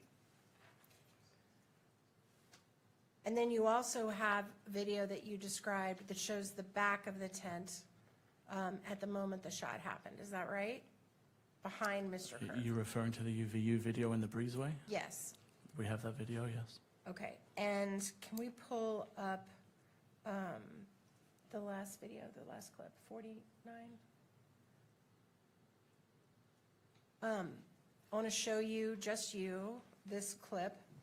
That is a little clip from that video under the breezeway that's behind the tent, right? Correct. And just to be clear, this area behind the tent would not have been visible to anybody that was on the Losi building. Is that fair? I can't answer that question. Yeah, sure.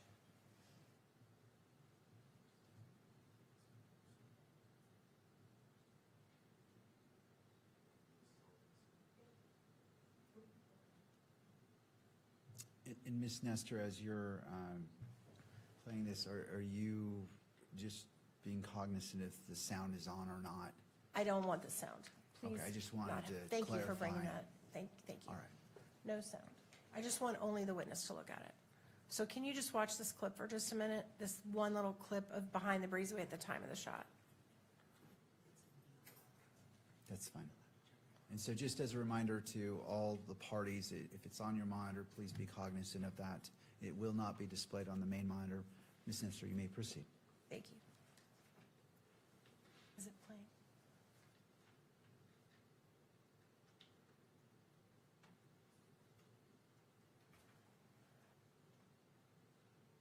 Okay. Do you remember that? Does that refresh your memory of what's in that clip? Yes. And having reviewed that, at the time the shot was fired, there was no one standing directly behind the tent. Is that correct?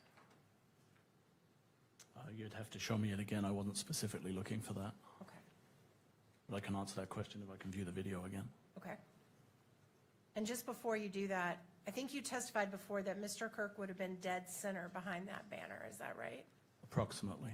Okay, so what I'm asking is if anyone behind that banner, dead center behind Mr. Kirk, if there was any people standing there. Go ahead.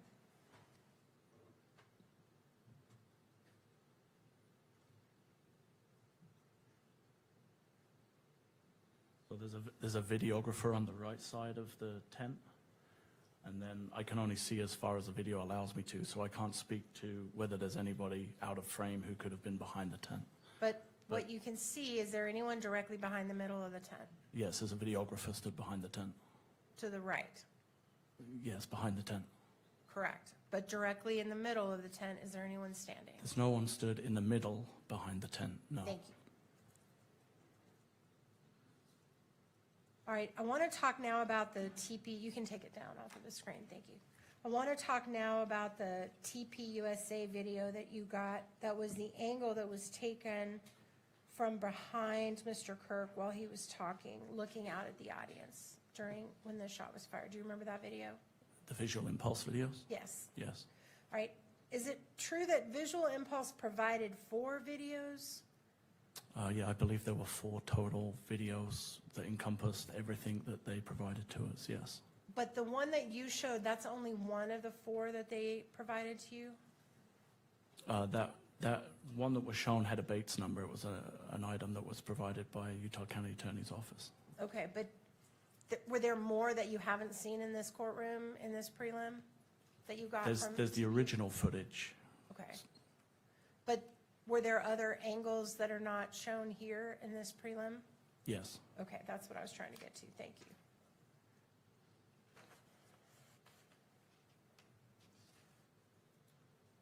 All right. Were you involved when the gun was located in the forest area? I was not involved in the search for the gun, no. Did you get notice when it was located? From the footage that we reviewed, we identified an area that we believed could be potentially of evidentiary value, and then it was secured, and then I was notified that as a result of that search, a gun had been located, yes. Were you involved in the processing of that gun? In other words, I was not. boxing it, shipping it, sending it wherever it was going to go to be I analyzed? was not, no. Okay, thank you. All right, now I want to shift to the autopsy for just a moment. You were not present at the autopsy, is that right? I was not. Okay. So anything you know about the autopsy was not from personal observation?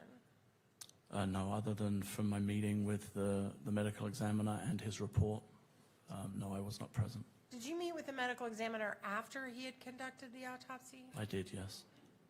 And when you met with him, did you provide him information about what you all had learned in your investigation so far? We didn't have any reason to provide any investigative information to him. The purpose of the meeting was to establish what information he could provide to us. Well, in fact, on the front page of the medical examiner's report, he talks about the investigation and information he learned. Did he learn that from you, or did he learn it from someone else?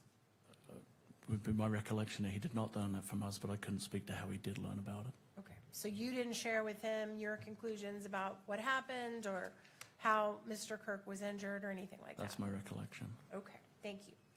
And isn't it also true that fingerprints that were taken from Mr. Kirk and autopsy photos were provided to you on a CD? Yes. Was there anything else provided to you from the autopsy other than that? Other than the CD and the report? Yes. Not to me, no. Okay. You did mention not to you. Were you aware of anything else from the autopsy going to anyone else? I believe standard practice is anything of evidentiary value that the medical examiner collects is transferred through a chain of custody.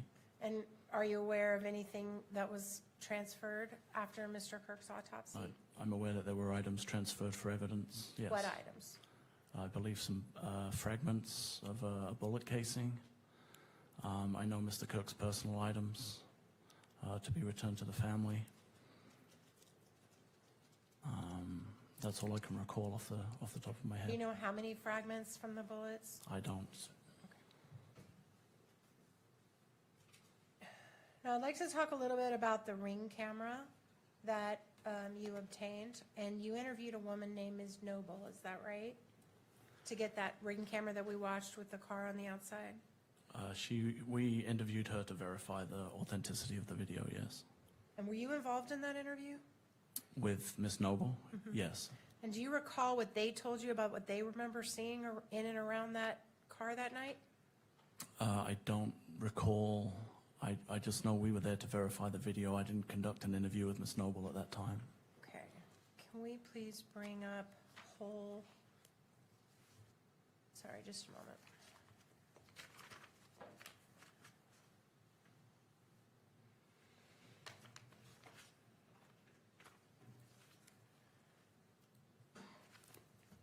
Let's see.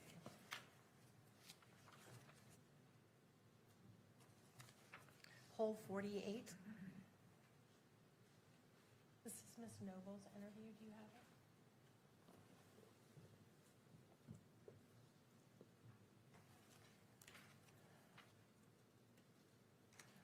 All right, do you remember that? Looking at that interview, does that refresh your recollection? I remember reading the report at some point, yes. And do you remember that the Nobles told you that the driver of the vehicle was bald? I do remember that being in the report, yes. And you didn't mention that today when you were talking about that Ring camera, did you? I did not. And did they also tell you there were 3 other people in the car? Yes, I believe they thought that was the case.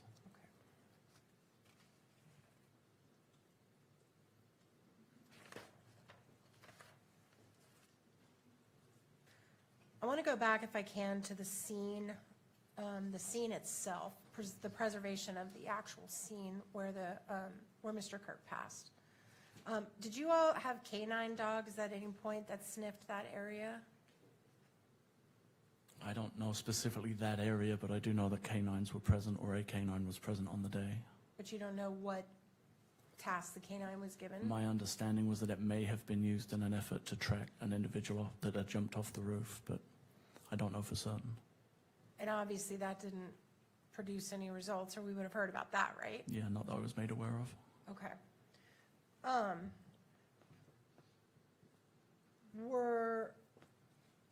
Do you know when the tent and the stuff was actually removed from the scene? I don't.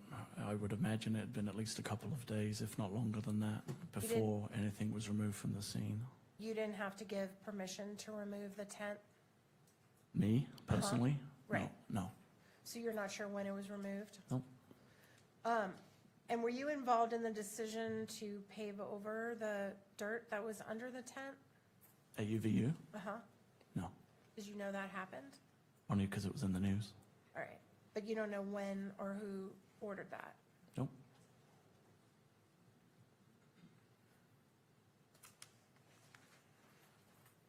And it's true that during the time before Mr. Robinson turned himself in, you all received lots and lots of tips from the public. Is that fair? Correct? You received tips of death threats that Mr. Kirk had received before, the day before the shooting? Is that right? I'm sorry, did we receive threats that Mr. Kirk had received before the event, or? Let me clarify. That Thank was you. a confusing question. as you were going through tips that the public was giving you, did you receive tips about online death threats that had been made against Mr. Kirk prior to his death? There was a huge variety of tips and information and suggestions that were being provided by the public. Okay, and a lot of those, some of those filtered through you, right? Some of them filtered their way down to us, but predominantly that was being handled by our State Information and Analysis Center that had been set up. And you also got multiple tips about potential suspects, people who thought they recognized people in the picture, right? Yes, there were different calls and information provided by the public. And you had quite a few of those. Correct. And then Mr. Robinson turned himself in, right? Yes. And is it your understanding that the individual they used to facilitate Mr. Robinson turning himself in was someone known to Mr. Robinson personally that had been connected to law enforcement?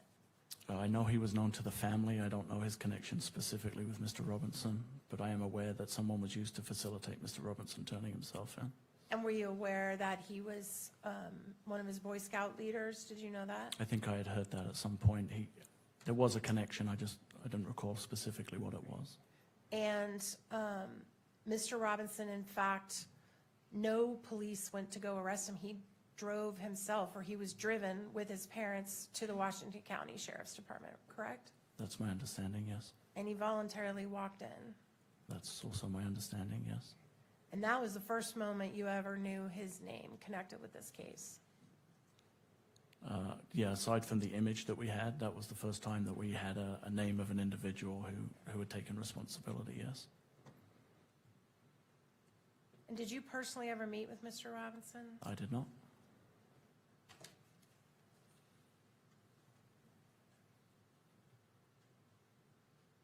And as far as you know, Mr. Robinson did what he said he was going to do. He told the police he was coming peacefully, he was coming with his parents, and that's exactly what happened. I don't know any of the specifics of how he was arranged to turn himself in terms of what you've described. I just know that it was being facilitated with the sheriff's office. Okay. Court's indulgence for just a moment, Your Honor. Yes.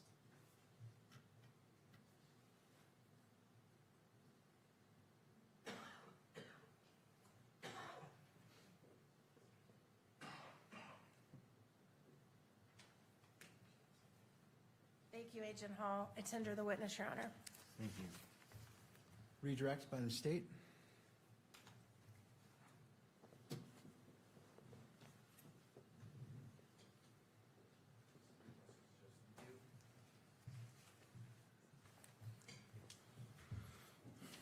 Just going to go back to a few things that Ms. Nestor asked you about. First of all, the unfired bullet that you referred to. It's your understanding that that bullet was accounted for? That's my recollection, yes. Okay, and it possibly belonged to an officer that could have maybe been clearing his weapon. Yes, that's what I recall being told about that particular item, yes. Are you aware of, if on the 10th, there were police officers present that were actually securing buildings and securing rooms there at UVU? I know prior to my arrival, it was a dynamic and active scene that I believe was originally being treated that there was an active shooter on campus. So there was a large, rapid response of law enforcement who were actively trying to clear, secure, and ensure that the campus was safe, if that answers the question. The entire campus? Yes, correct. Okay. And what types of officers were there clearing the campus?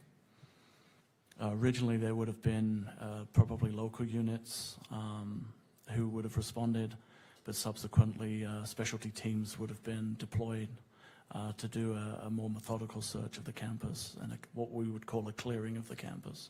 And those specialty teams and any other officers, how were they equipped? Like what type of equipment were they I carrying? believe most officers carry a sidearm, a handgun, and most officers in this day and age are equipped with a rifle platform as well. When you said that it was possible that round was from an officer clearing his weapon, what exactly do you mean by that? Our standard practice in our department is to carry a rifle cruiser ready, which I'm is, sorry? we carry our rifles in a situation which is called cruiser ready. What does that mean? It means we don't have a round chambered. So if an officer deployed with his rifle, he would chamber a round.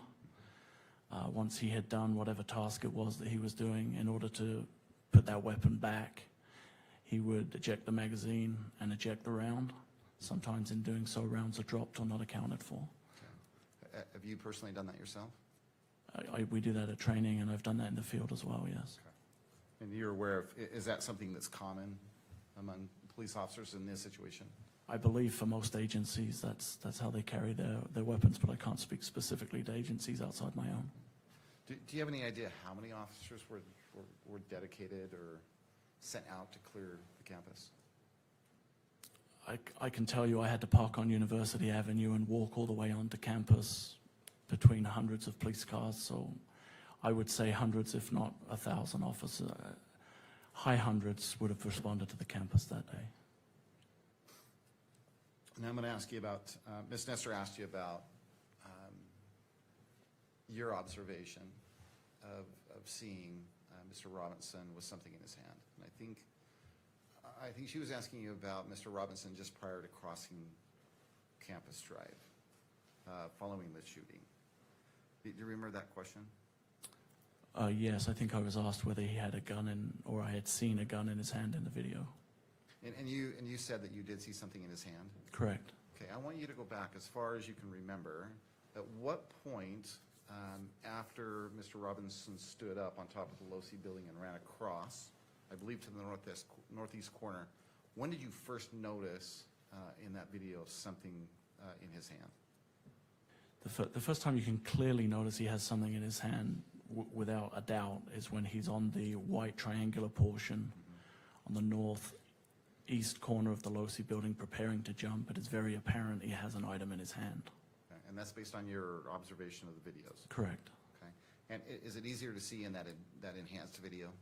The zoomed version of the video makes it a lot clearer to see, yes. Okay. And then after he drops down off of the roof of the Losi building, is there any time between that point in time and making his way to Campus Drive that you believe you see, again, something in his hand?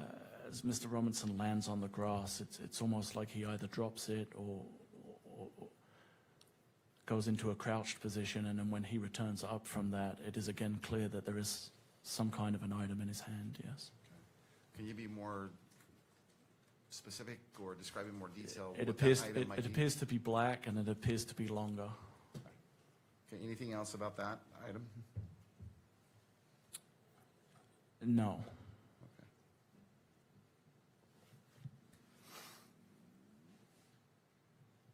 I believe it was Exhibit 9, State's Exhibit 9 that Ms. Nestor pulled up on the screen, and she had you look at that.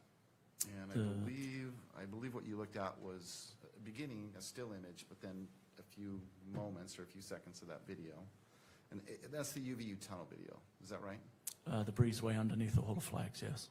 And the view is from behind, where I believe you testified that Mr. Kirk was on the other side of what appears to be a banner. Sure. In that tunnel view. Yes. And on the other side of that banner is the tent and then the rest of the courtyard. Is that fair to Correct. say? Do you remember seeing the banner Yes. in the video?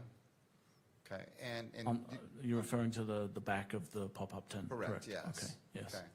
And do you remember, what do you remember about that banner? It has some kind of an emblem on it, and it forms the back portion of the pop-up tent. Is it opaque? Is it transparent? How would No, you describe can't see through it. It's white, Right. and you cannot see through it, no. And how much of the tunnel does that banner, I guess if it's opaque, obstruct? I couldn't say. I'm assuming it's a 20 by 20 gazebo, so it would block out the area of the back of the tent that you can see. You would not be able to see through it. You would not be able to see through it from the audience side of the amphitheater.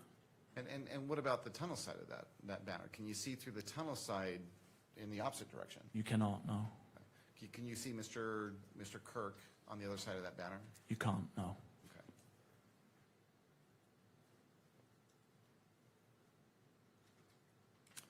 Okay. Well, we exhibited, or Ms. Nestor had you watch just, I believe, just a brief few seconds of that video. That exhibit is actually much longer than what we just looked at, or what Ms. Nestor had you look at, is that right? Correct. And leading up, and again, I'm referring to that view, that tunnel view of that surveillance camera, leading up to the shot, what's going on behind that banner? There are representatives, I believe, of TPUSA, but there are representatives of TPUSA, there are law enforcement representatives. I don't know if there's any student body, but essentially people are moving to and fro behind that area. A couple of individuals are retrieving items from a vehicle, but there's consistent movement behind and in that area. Okay. Directly behind the banner? Correct. Ms. Nestor asked you about the wooded area that Mr.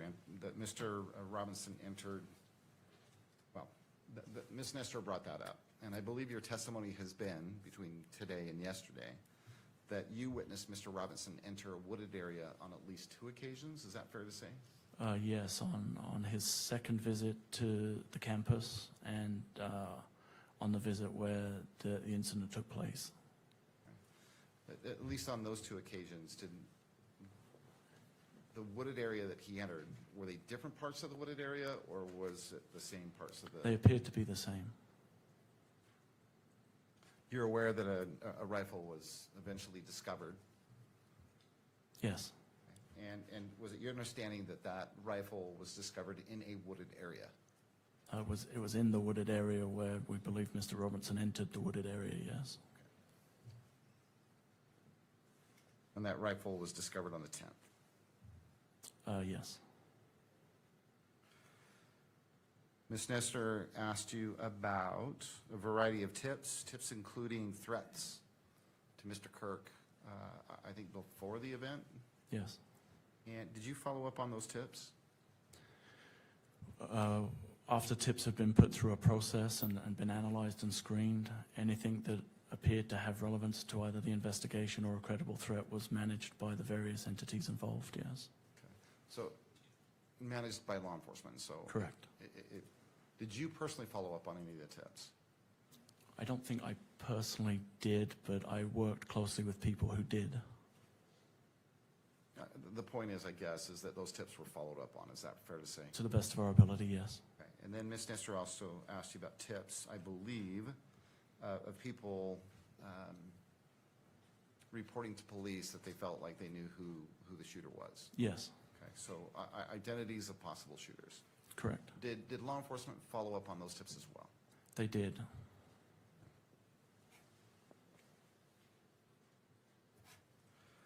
Ms. Nestor, finally, Ms. Nestor asked you,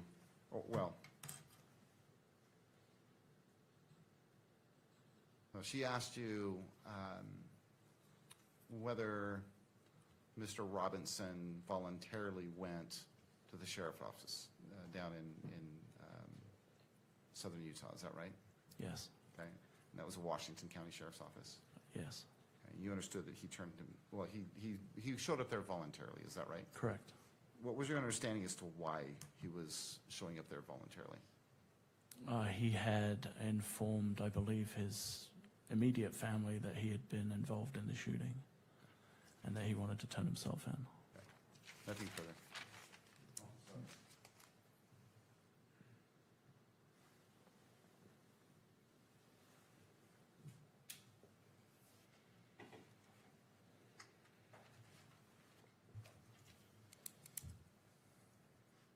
In the video that we've already talked about, the video where Mr. Robinson stands up and runs across the top of the LoC building,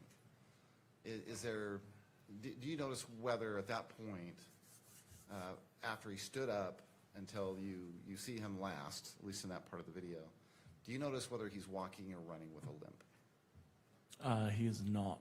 From the time he left after going over the railing, when we see him on the video move out to the position. Correct. And then leave the position, there is no longer a visible limp or gait. Thank you. Ms. Nestor? No follow-up, Your Honor. All right. May Agent Hull be excused? Yes, Your Honor. All right, Agent Hull, thank you. Thank you, Your Honor. We have just a minute to meet if, okay. All right, let's take a 5-minute break and allowing parties to confer. Court is in a brief recess.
session. We left off with Agent Hull was excused, and we are proceeding. Mr. McBride. Yes, Your Honor. We intend to call Jennifer Falmolina, but before I do that, I'd move the admission of State's Exhibit 5.1, if I can approach the bench. Yes. Thank you. Your Honor, there will be an objection, and we want to be heard on the objections. And I didn't know this was coming now. It could be a lengthy call. All right. Let me just, do you wish to identify what State's Exhibit 5.1 is? Yes, Your Honor. Exhibit 5.1 is a self-authenticating 1102 statement issued by David Englehart from Turning Point USA. All right. And again, I say it's a self-authenticating document. As you can see there, it's got the admonition on page 1. The body of the 1102 statement is there on pages 1 and 2. I would say number 4 is kind of the foundational statement, paragraph 4, but the self-authentication portion is the notary acknowledgement on page 3. All right. Turning to Mr. Novak. Thank you, Your Honor. Thank you, Mr. McBride. So the court, obviously, because the court can decide how much of this we discuss in open court, how much we discuss at the bar, so to speak, sidebar. There's initially a fundamental relevance problem with this 1102. There are other issues, but I think that just to help the court parse the evidentiary issues, we should start with the relevance.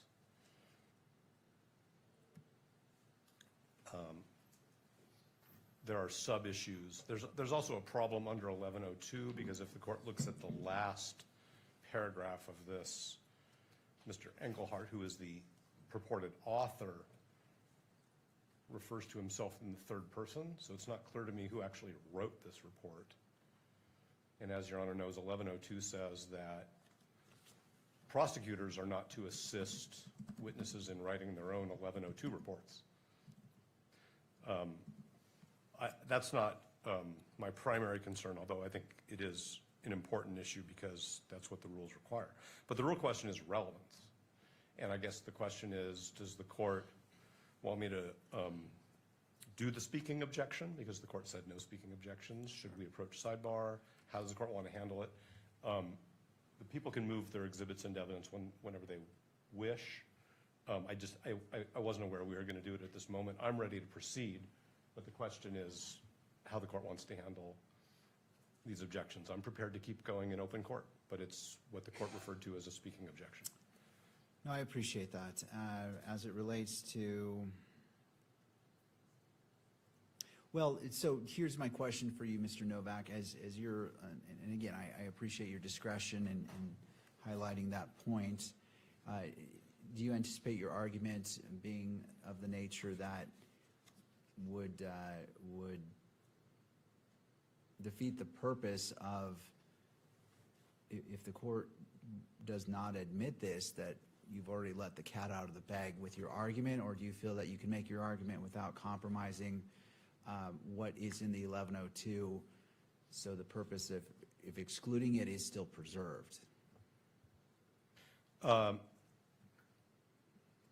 I'll go as far as I think we can go, and then we'll just see.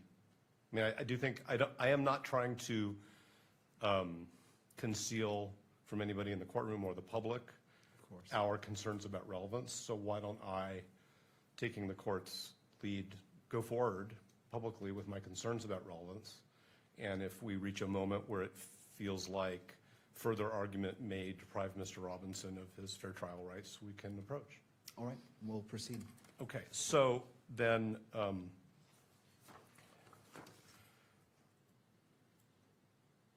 what I'm going to do is I'm going to point out that this proposed exhibit, which is the 1102 statement of Mr. Engelhardt, is basically 4 paragraphs. The 4th paragraph identifies Mr. Engelhardt, although I say in the 3rd person, as a pastor and as an attorney who was a friend and a counselor to Mr. Kirk and was involved in leadership of Turning Point USA. So that identifies who the author is. Beyond that, it's not really relevant to any of the issues before this court.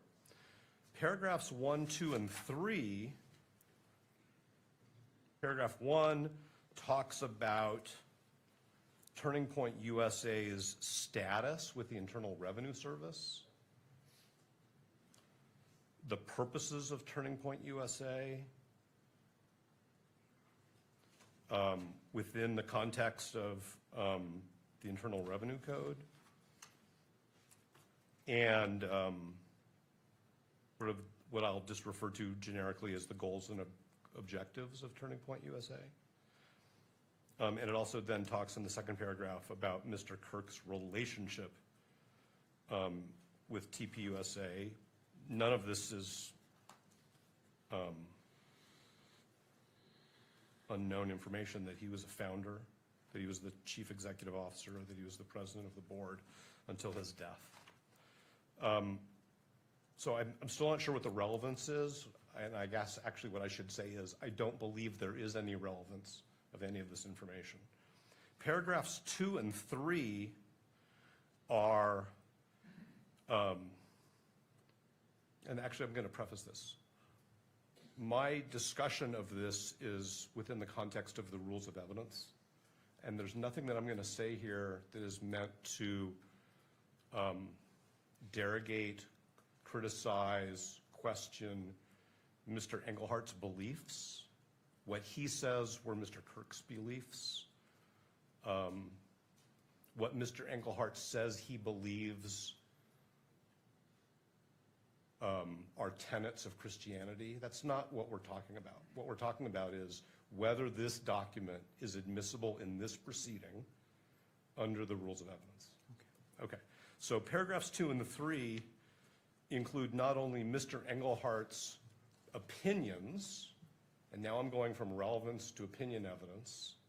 It's not clear to me whether it's lay opinion evidence, whether it's expert opinion evidence, but it's Mr. Engelhardt's opinions about a branch of Christianity, his opinions about a portion of the Bible. He quotes the Bible, and he talks about Mr. Kirk's religious beliefs. And I could go into more detail, but the court has the exhibit in front of it itself. So none of this is relevant. If the court looks at the information, that is the document which lays out the allegations against Mr. Robinson, when I use the word information, I'm talking about the court document. There are, with respect to certain counts, what Utah Code refers to as a victim targeting enhancement. That is alleged with respect to count 1. It is alleged with respect to count 2. It is alleged with respect to count 7.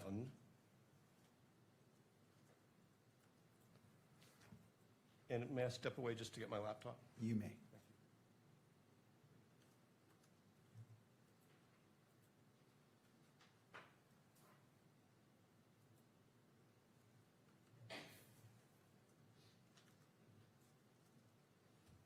And as the court knows, but I want the record to be clear, when I refer to the what the information calls the victim targeting enhancement, that's Utah Code Section 76-3-203.14, which the code calls the victim targeting penalty enhancement. The information alleges and this is, I'm emphasizing this, that Mr. Robinson intentionally selected Mr. Kirk because of Mr. Robinson's belief or perception regarding Mr. Kirk's political expression. And I'm going to focus, if I may, the court's attention on two things. One is, whose state of mind are we talking about when, or whose state of mind is the statute talking about? And what aspect of the victim targeting enhancement is being invoked here? The latter is the state invoking Mr. Kirk's political expression, and now I'm quoting the statute, as the personal attribute that the state alleges is the gateway to this penalty enhancement. And if the court will bear with me, because there's a reason why we have these hearings in public, there are various categories for alleging, I should say, there are various categories of personal attributes, that's the phrase the legislature uses, which authorize the pursuit of a penalty enhancement. And those personal attributes are listed in the statute A through R. I'm not going to read all of them because the court knows the law, but political expression is subsection K. That is separate and distinct from the personal attribute that the legislature calls religion, which is subsection M. So what we have is an allegation that the personal attribute, which is one of the elements of this enhancement, the allegation that Mr. Robinson selected Mr. Kirk was based on his political expression. That's actually the exact same phrase, political expression, as is in the statute subsection K.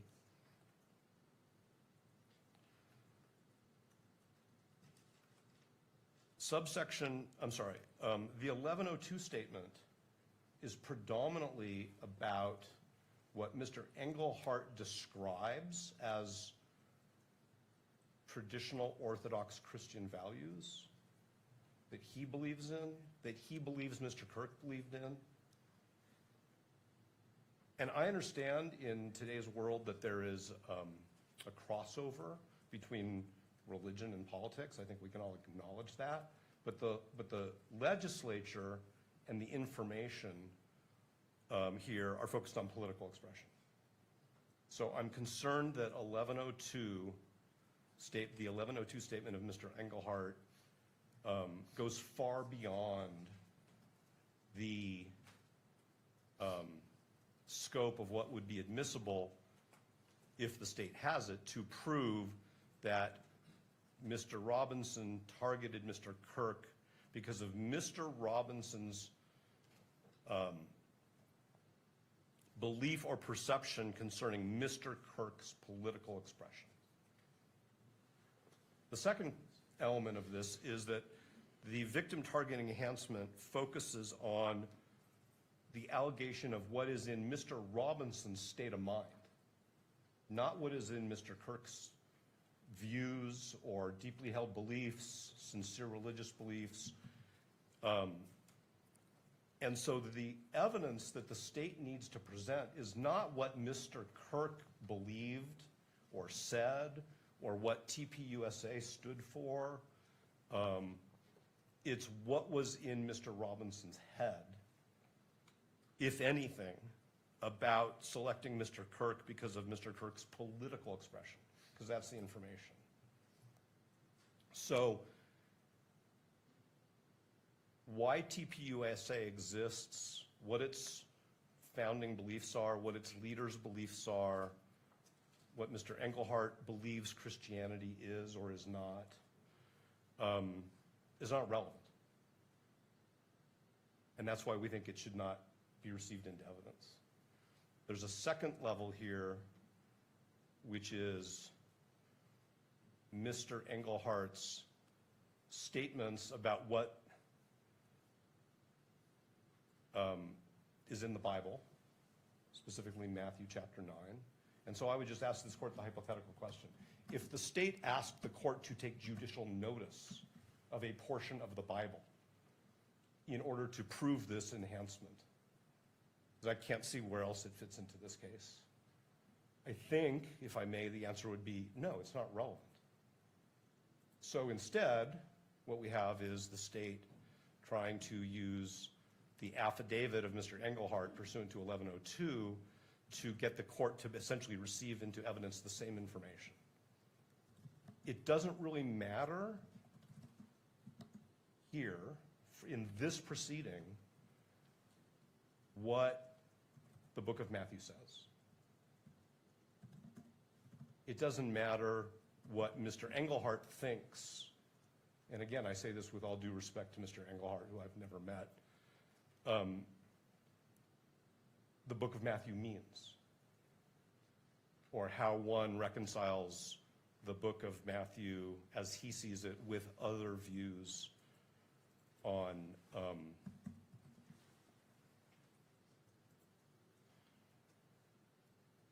the topics that are there. I mean, I want to be careful and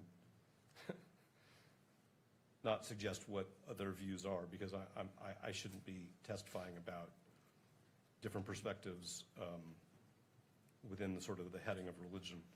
But it doesn't really matter for this proceeding what Mr. Engelhardt's views are, what Mr. Kirk's religious views were, what religious views TPUSA endorses, seeks to encourage others to adopt. None of that really matters. There are multiple opinions in this 1102 from Mr. Engelhardt, and it's not clear whether the state has thought about whether it's expert opinion or lay opinion. I happen to think that it's expert opinion that is not helpful to the trier of fact in this proceeding. That's your honor. There is nothing in this that helps the court resolve, with respect to the victim targeting enhancement, whether Mr. Robinson intentionally selected Mr. Kirk because of Mr. Robinson's beliefs or perceptions regarding Mr. Kirk's political expression. If the state comes back up here and says, no, it's lay opinion, we still have the question of whether it's helpful to this court, because the court has to decide whether there is evidence of the target enhancement in the way I think I've structured it. So it's not relevant. It's not admissible lay opinion. It's not admissible expert opinion. There are two aspects of Rule 403, one of which I'm prepared to talk about publicly, and one of which I think is appropriately discussed at sidebar, because it does get into undue prejudice. The 403 here is that receiving this document into evidence is going to create confusion. It's going to create chaos, not by the trier of fact, but by the future jury pool in this case. For this court to make a ruling that Mr. Engelhardt's opinions about religion, about TPUSA's views on religious matters, that Mr. Kirk's views on religious matters are in any way what this case is about, is going to create significant confusion. And even if this court doesn't show the 1102 in open court, or the reporters who are here don't get to see it, or if the public doesn't get to see it, receiving it into evidence in light of the victim targeting enhancement that the state drafted and charged is just going to create confusion. There may be, outside of this case, litigation where TPUSA's purposes and its mission and its adherence to its mission are important, and Mr. Englehart's opinions about that may be important in some other context, in litigation, in public discussions. It's not important here. And when I say important, I'm saying it's not relevant. So there's a 403 issue with respect to confusion. There's a constitutional concern that this type of evidence being sanctioned by the court is going to suggest to the jury pool that this is a case about religion. This is not a case about religion. The state doesn't even allege this is a case about religion. The state alleges one enhancement based on Mr. Robinson's perceptions of Mr. Kirk's political expression. So I'm very concerned that this document, even being sanctioned by the court as admissible for any purpose in this proceeding, is going to interfere with Mr. Robinson's constitutional right to a fair trial, which I think is sort of an umbrella over parts of Rule 403.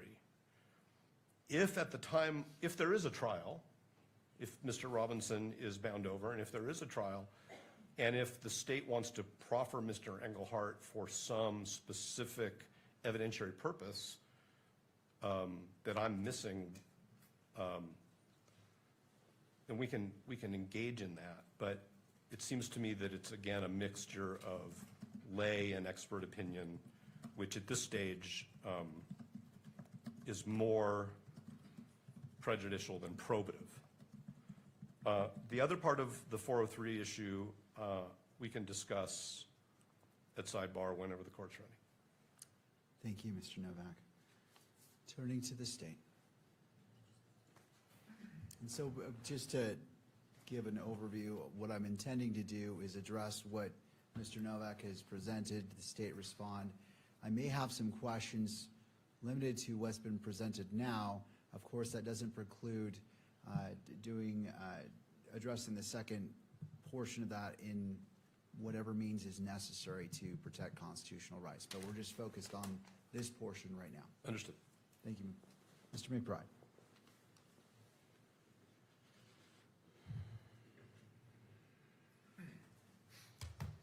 Your Honor, the evidence is relevant to 2 points.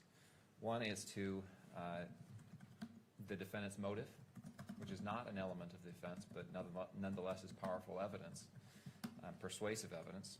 And 2, it is relevant to the victim targeting enhancement, which has been described and appears in the information. The statement clarifies what Turning Point USA, what Charlie Kirk's business was. And I think as you read this statement, it's clear that Charlie Kirk presented both religious and political arguments and positions in his presentations. And that is what paragraph 3 says, that he engaged others in debate, discussion of traditional family values, Orthodox Christian views on sexuality, marriage, gender, sex, America's founding principles, political doctrines, and so forth. He often spoke specifically and attempted to persuade attendees to follow a mindset rooted in Orthodox Christian and politically conservative values. Excuse me, Your Honor, can I lodge an objection to Mr. McBride reading the exhibit which we are discussing the admissibility of? And I'd ask the court to strike his statements and admonish him. All right. So as it relates to reading from the actual 1102, because it's not admitted into evidence, I will, well, before I do that, let me turn to you about the objection to make sure that you are heard as well. Yes, Rule 104 requires the court to consider evidence before determining its admissibility. How can you determine whether an exhibit is admissible without knowing what is contained in that exhibit? That's what I'm putting in front of Your Honor, is explaining this is why the exhibit is admissible, because it contains this language that is relevant and probative. I don't know how I can make an argument that something's relevant and probative without saying this is what the exhibit says. Well, Mr. Novak, and I want to make sure I do see you have a microphone. Go ahead. Your Honor is not a jury. Your Honor can look at the exhibit and determine for itself whether it's relevant, whether it meets other criteria for admissibility. It's not necessary for Mr. McBride to read aloud in open court an exhibit which the court has available to it. I'm not saying that the court shouldn't read it. I'm saying that it's not admissible. I understand that the court has two roles, one under 104 and one as the magistrate, but that doesn't require Mr. McBride to read in open court the exhibit which we are discussing the admissibility of, especially where I have just expressed our concern that the exhibit has a tendency to confuse the issues in this case and create fair trial risks for Mr. Robinson. All right, thank you, Mr. Novak. Any final thoughts before I rule on this specific issue about reading from the 1102 by Mr. McBride? Yes, Your Honor. I have to be able to argue here. I have to be able to refer to the exhibits. I can't do my job as an attorney without being able to refer to the exhibits. If the court doesn't want this to be in public, then we've got to close this proceeding, but I have to be able to argue the exhibits. I don't know how I can make an argument without actually pointing to the language of the exhibits, unless I want to say, you know what I mean, or referring to line 13. It's just so cumbersome to do, Your Honor. And I think my job and my duty to my client, which is the state of Utah, and to their right to fairness, requires me to make a good and powerful argument, and that requires me to refer to the exhibit. And I'll submit it with that. All right. Thank you to both of you. In looking at this, typically in court, when evidence is being taken, until it's admitted, it doesn't come in. For example, if there's a witness on the stand and one is trying to get a piece of evidence in, that witness cannot read from the document and prior to it being admitted into evidence. And so the court applies that same principle here.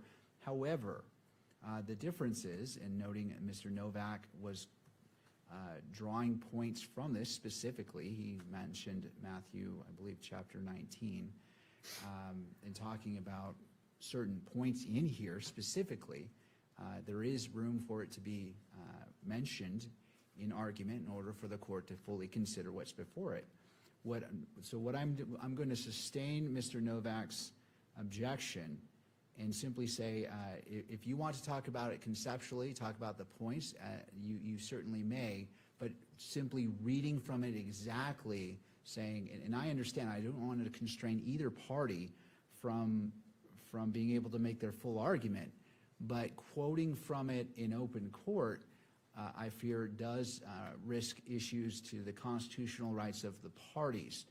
If the parties prefer to go into a closed evidentiary hearing on this issue in order to be unrestrained, and it appears Mr. Novak has requested that for a second portion of his argument, we certainly can do so, because I do not want to put out evidence that is not admitted in open court until the appropriate time, until the court has gone through its decision-making process on whether it should be admitted or not.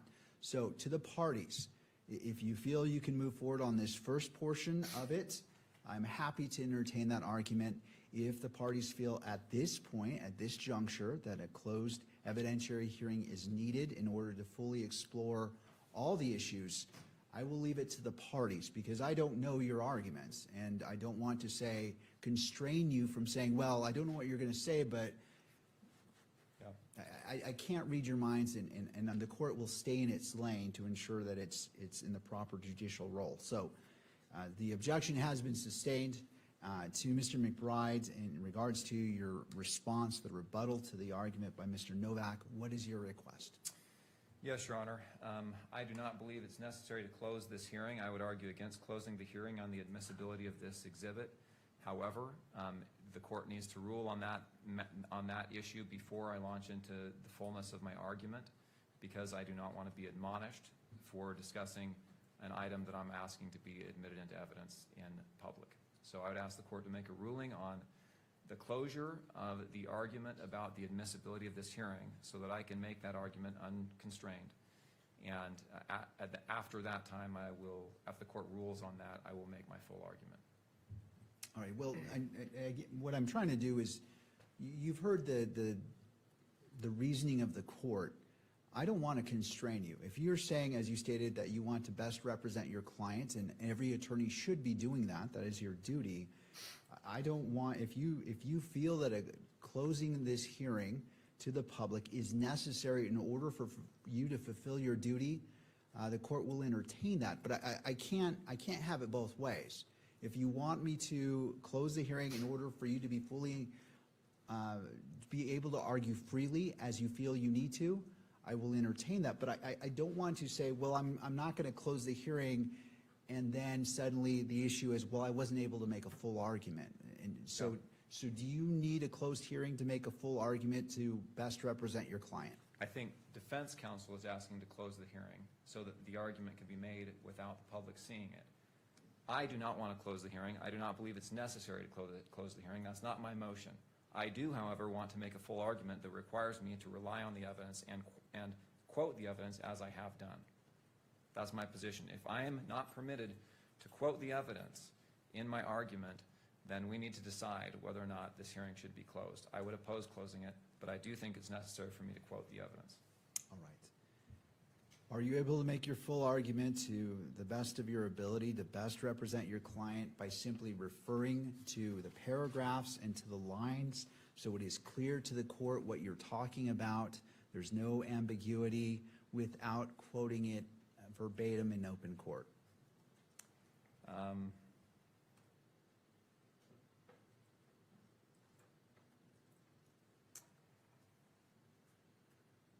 No, I don't think so. All right. Your Honor, if you're going to make a closure ruling, I'd like to be heard before you do. All right, I'll hear from you as well. If you would like to come forward, again, just, Mr. Reimer, just stating your full name for the record, for the clarity of the record. Sure, thank you, Your Honor. David Ryman again for the news media. We have briefed this issue a couple different times so far. Sometimes there is a misconception that I think is running, particularly through what Mr. Novak argued, that suppression hearings, because the evidence may be suppressed or excluded, or in limine hearings, need to be closed unless the evidence is deemed admissible. That is the opposite of the law. That has been settled since the United States Supreme Court decided Waller versus Georgia. You can see it in Kearns Tribune, which dealt with a preliminary hearing and access to a preliminary hearing where, as you know, and as we've heard repeatedly today, all kinds of evidence is presented at the preliminary hearing that may not be admissible at trial. And so the universe of the public's right of access to proceedings is not limited just to what eventually gets admitted at trial, which, you know, if there even is a trial. And that's been, we've cited the court to, you know, numerous cases on this, and I don't have the brief in front of me, and the docket is huge, and I can find it for you if you'd like. But I just wanted to correct the misimpression that the public is not entitled to hear argument and to see evidence just because it may not be admissible. Otherwise, we would never have admissibility arguments in public. And I do want to I'll just make one other point. Kearns Tribune also speaks to this, and that is that if you do decide that there's and so let me just make two quick points. To the 403 point, just because evidence isn't admissible is not a basis to close the hearing. There may be a 403 argument. I haven't seen this document. I don't know what's in it. Maybe there is something incredibly prejudicial. You would have to make that decision. I'm at a loss. I haven't seen it. I'm happy to take a look at it and give you substantive argument, but it's the same high constitutional standard that you have to satisfy in order to close it. And then the last thing is just on the scope of any closure. Kearns Tribune speaks, and I know the court is aware of this. If you are going to close it, it needs to be as minimal as possible. And it's my experience, at least, that most of the argument about things in this context can occur in open court. And if you want to have, a closed session or a sidebar or however, you have also done it in chambers. I just ask that it be as limited as possible. Thank you. Thank you. All right, Mr. Novak, it appears like, would you like to respond to that before, and then I'll return to Mr. McBride for any final thoughts, and the court will make its ruling. Well, I just wanted to mention the Utah Supreme Court decision in State versus Archuleta, 857 P. 2nd 234, where this state's Supreme Court reminds us that the First Amendment right of access is qualified, and that what needs to be carefully judged in light of the qualified right of access with respect to preliminary hearing exhibits, that was the issue in State versus Archuleta, is the defendant's right to a fair trial. So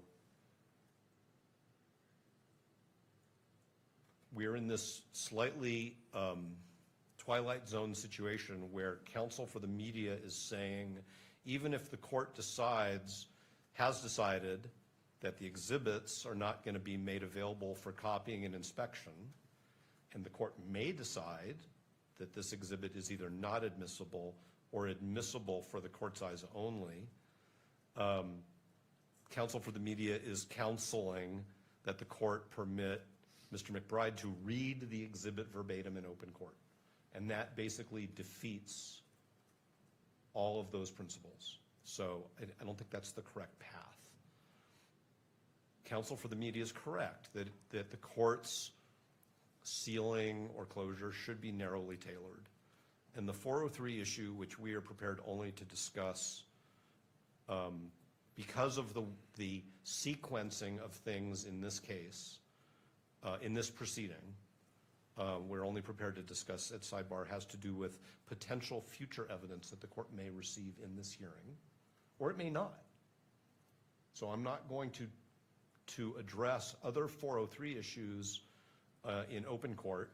If the court wants to defer this entire exhibit and discussion of it until later in the proceeding, then it may be that part of the 403 argument doesn't need to be at sidebar, and I think we're all assuming that sidebar proceedings in this preliminary hearing are going to be part of the sealed transcript until some later point in time. In other words, it's not sidebar just for the moment, it's because the transcript's going to be sealed.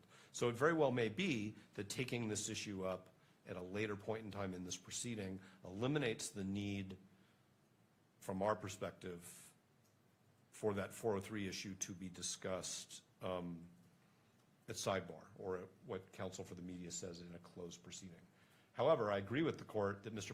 McBride can't have his cake and eat it too. If he wants to make his argument and he thinks that his argument requires that he read an exhibit in court, which we in good faith are saying is not admissible, then we need to have a closed proceeding. I'm not asking for a closed proceeding. I was asking the court to caution Mr. McBride not to read into evidence exhibits that are not received into evidence, because that's the same as Mr. McBride testifying. All right, thank you.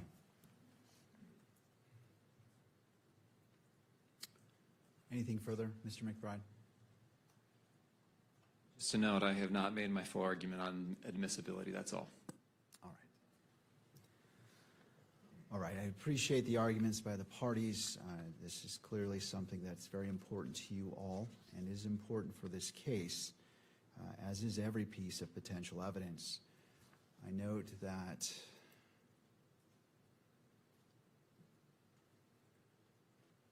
Mr. Novak indicated that receiving this could create confusion for future potential jurors,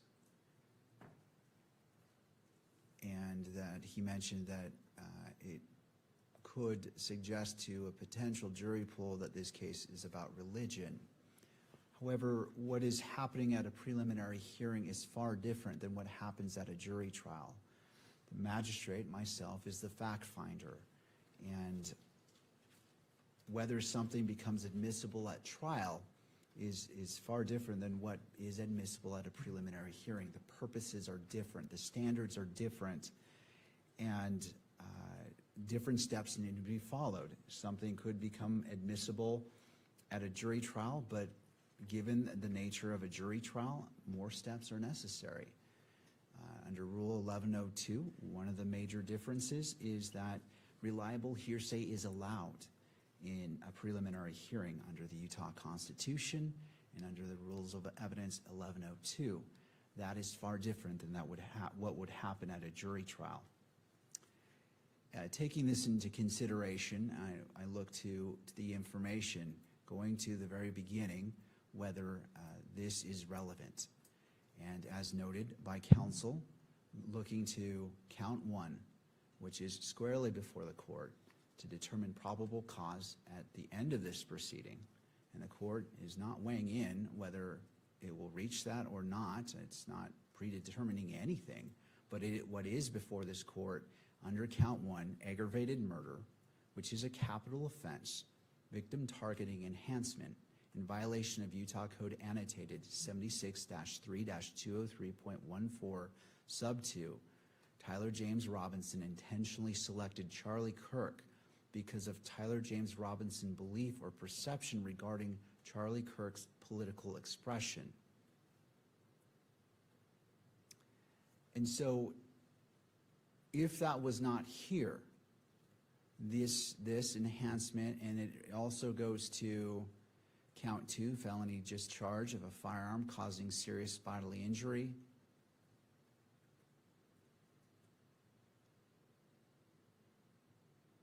And I'm just reviewing. And then finally, count 7, violent offense committed in the presence of a child,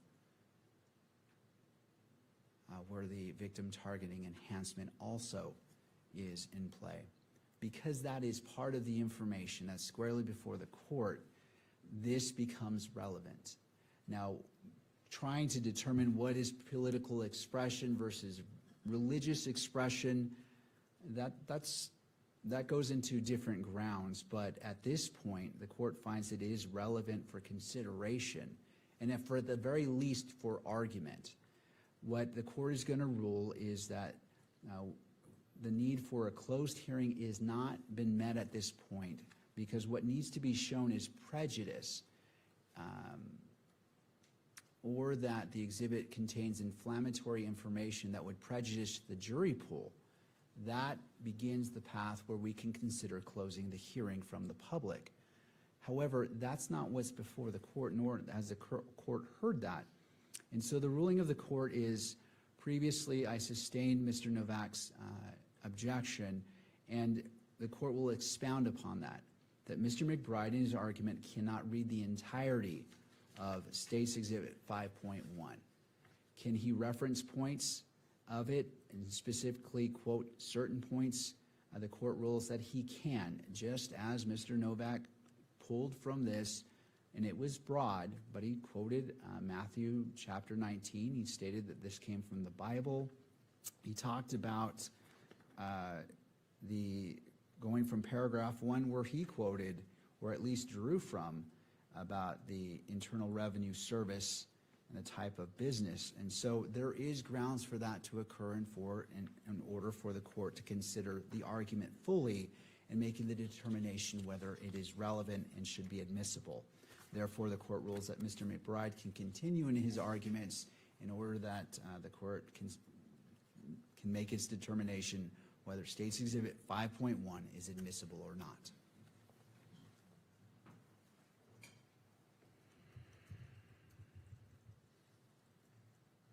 Thank you. 5.1 is a general explanation of what Turning Point USA, Charlie Kirk's organization, is and was on September 10th.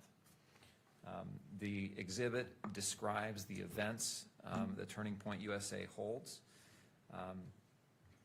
talking about at least 200 plus of these events featuring Charlie Kirk as a headline speaker had taken place by that time. That's in paragraph 3. That these events discussed political issues as well as religious issues. Those political issues in the portion I previously quoted talked about gender issues in particular, gender, sexuality issues, the difference, or the Christian and political view regarding marriage and families and gender identity. And that information is relevant to the motive that we are alleging in this case. And it's also relevant to the victim targeting enhancement, which is in part a motive type enhancement. And the evidence will be introduced through, or we will offer evidence through other witnesses that talks about some of the defendant's statements that indicate his gender persuasion, and that he falls into some of these political and gender views that Charlie Kirk argued against. That's the relevance of this statement, is it shows Charlie Kirk publicly, in front of large gatherings of people, debated and presented his views, his political views, which were tied to his religious views about gender identity, LGBTQ rights type issues. And the relevance to that is the defendant's motive is that he was on the other side of those views. And you'll see evidence that talks about that through other witnesses, that talks about that being the inference and the motive that he had, or the inference from that evidence supports that motive, which supports the victim targeting enhancement, and frankly, motive in general, which goes to identity. For that reason, Your Honor, this exhibit is relevant. I don't see the prejudicial effect, unfair prejudicial effect this would have on the fact finder. Whether or not it has, some capability of prejudicing the potential jury pool, I think that's a completely different question. I don't think it does. I think this case has already highlighted the political issues that we're talking about here, and but my job here is to present this case to the court, to you, Your Honor, for you to make a decision. This evidence is admissible for that purpose. Whether or not it's public or published for the public to see is a different question, which I'll submit. The media is very capably represented, and I'll let them make the argument on that point. But I would ask the court to admit this exhibit. Mr. Novak.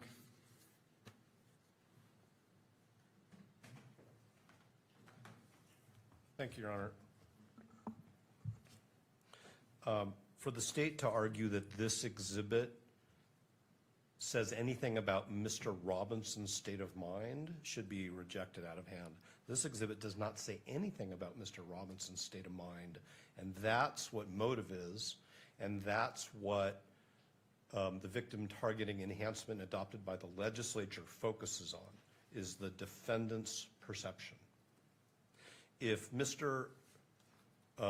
McBride wants to propose significant redactions to this exhibit so that Your Honor, acting as a magistrate, can consider things that are narrowly tailored to what the information alleges, which is the allegation is that Mr. Robinson perceived that Mr. Kirk had certain political views, that's one thing. But this document talks, and now Mr. McBride, not to be colloquial, has sort of thrown down the gauntlet. This document talks about foreign affairs, political doctrines, America's founding principles, cultural trends, and what Mr. Engelhardt refers to as Orthodox Christian views on sexuality, marriage, and gender/sex.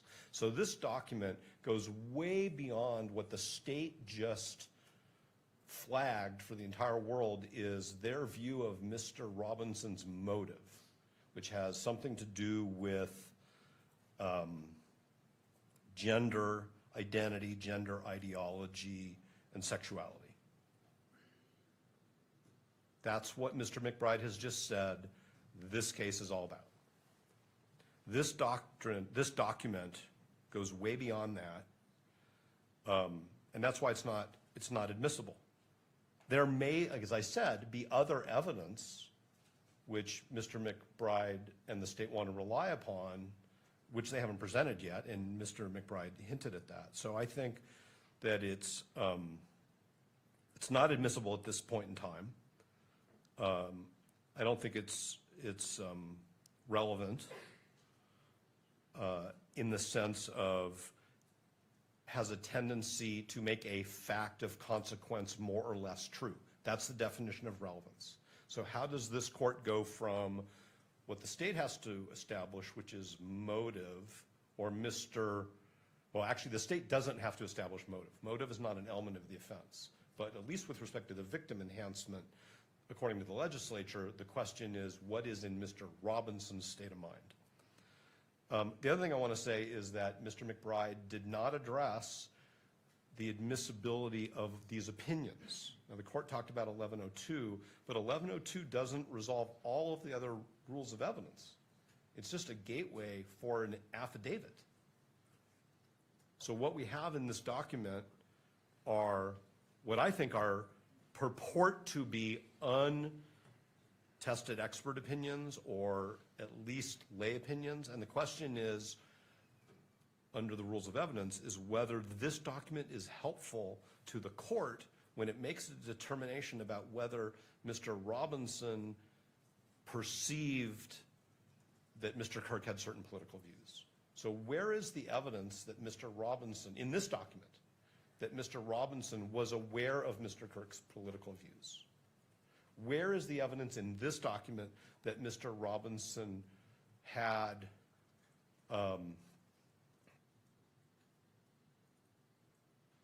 disagreement with Mr. Kirk's political expression? None of that appears in this document. There may be other evidence of that we'll have to see, but there's nothing in this document which connects up with Mr. Robinson's state of mind, which is the question in the enhancement. And Mr. Engelhardt cannot, of course, express any opinion about Mr. Robinson's state of mind because he doesn't know him, and because that would be improper opinion evidence under any rule of law. So for a document to be received into evidence that quotes one very narrow piece of religious doctrine and that involves Mr. Engelhardt's interpretation of what that means. I mean, Mr. Engelhardt at the top of page 2 is basically telling this court what he thinks Chapter 19 means. How could that possibly be admissible in this proceeding? And how could it possibly be admissible for the purpose of this court concluding what Mr. Kirk thought Chapter 19 of Matthew means? So it's not relevant. It's improper opinion evidence. It's definitely overbroad in terms of the evidence that the state is proffering to prove a very narrow point, and it actually doesn't get to that point, which is what was Mr. Robinson's state of mind. It also doesn't say anything that Mr. Kirk specifically said on September 10th that Mr. Robinson may or may not have heard, or anything that Mr. Kirk said before September 10th, specifically, that Mr. Robinson may or may not have heard. Nor has the state presented any evidence, and as an officer of the court, I would say I don't think the state can present any evidence that Mr. Robinson specifically heard Mr. Kirk say a specific thing at a specific time. There are some statements which I think that the state will say are admissions by Mr. Robinson, which reference Mr. Kirk, which we will get to later. But none of those reference specific statements by Mr. Robinson about specific statements by Mr. Kirk on any specific issue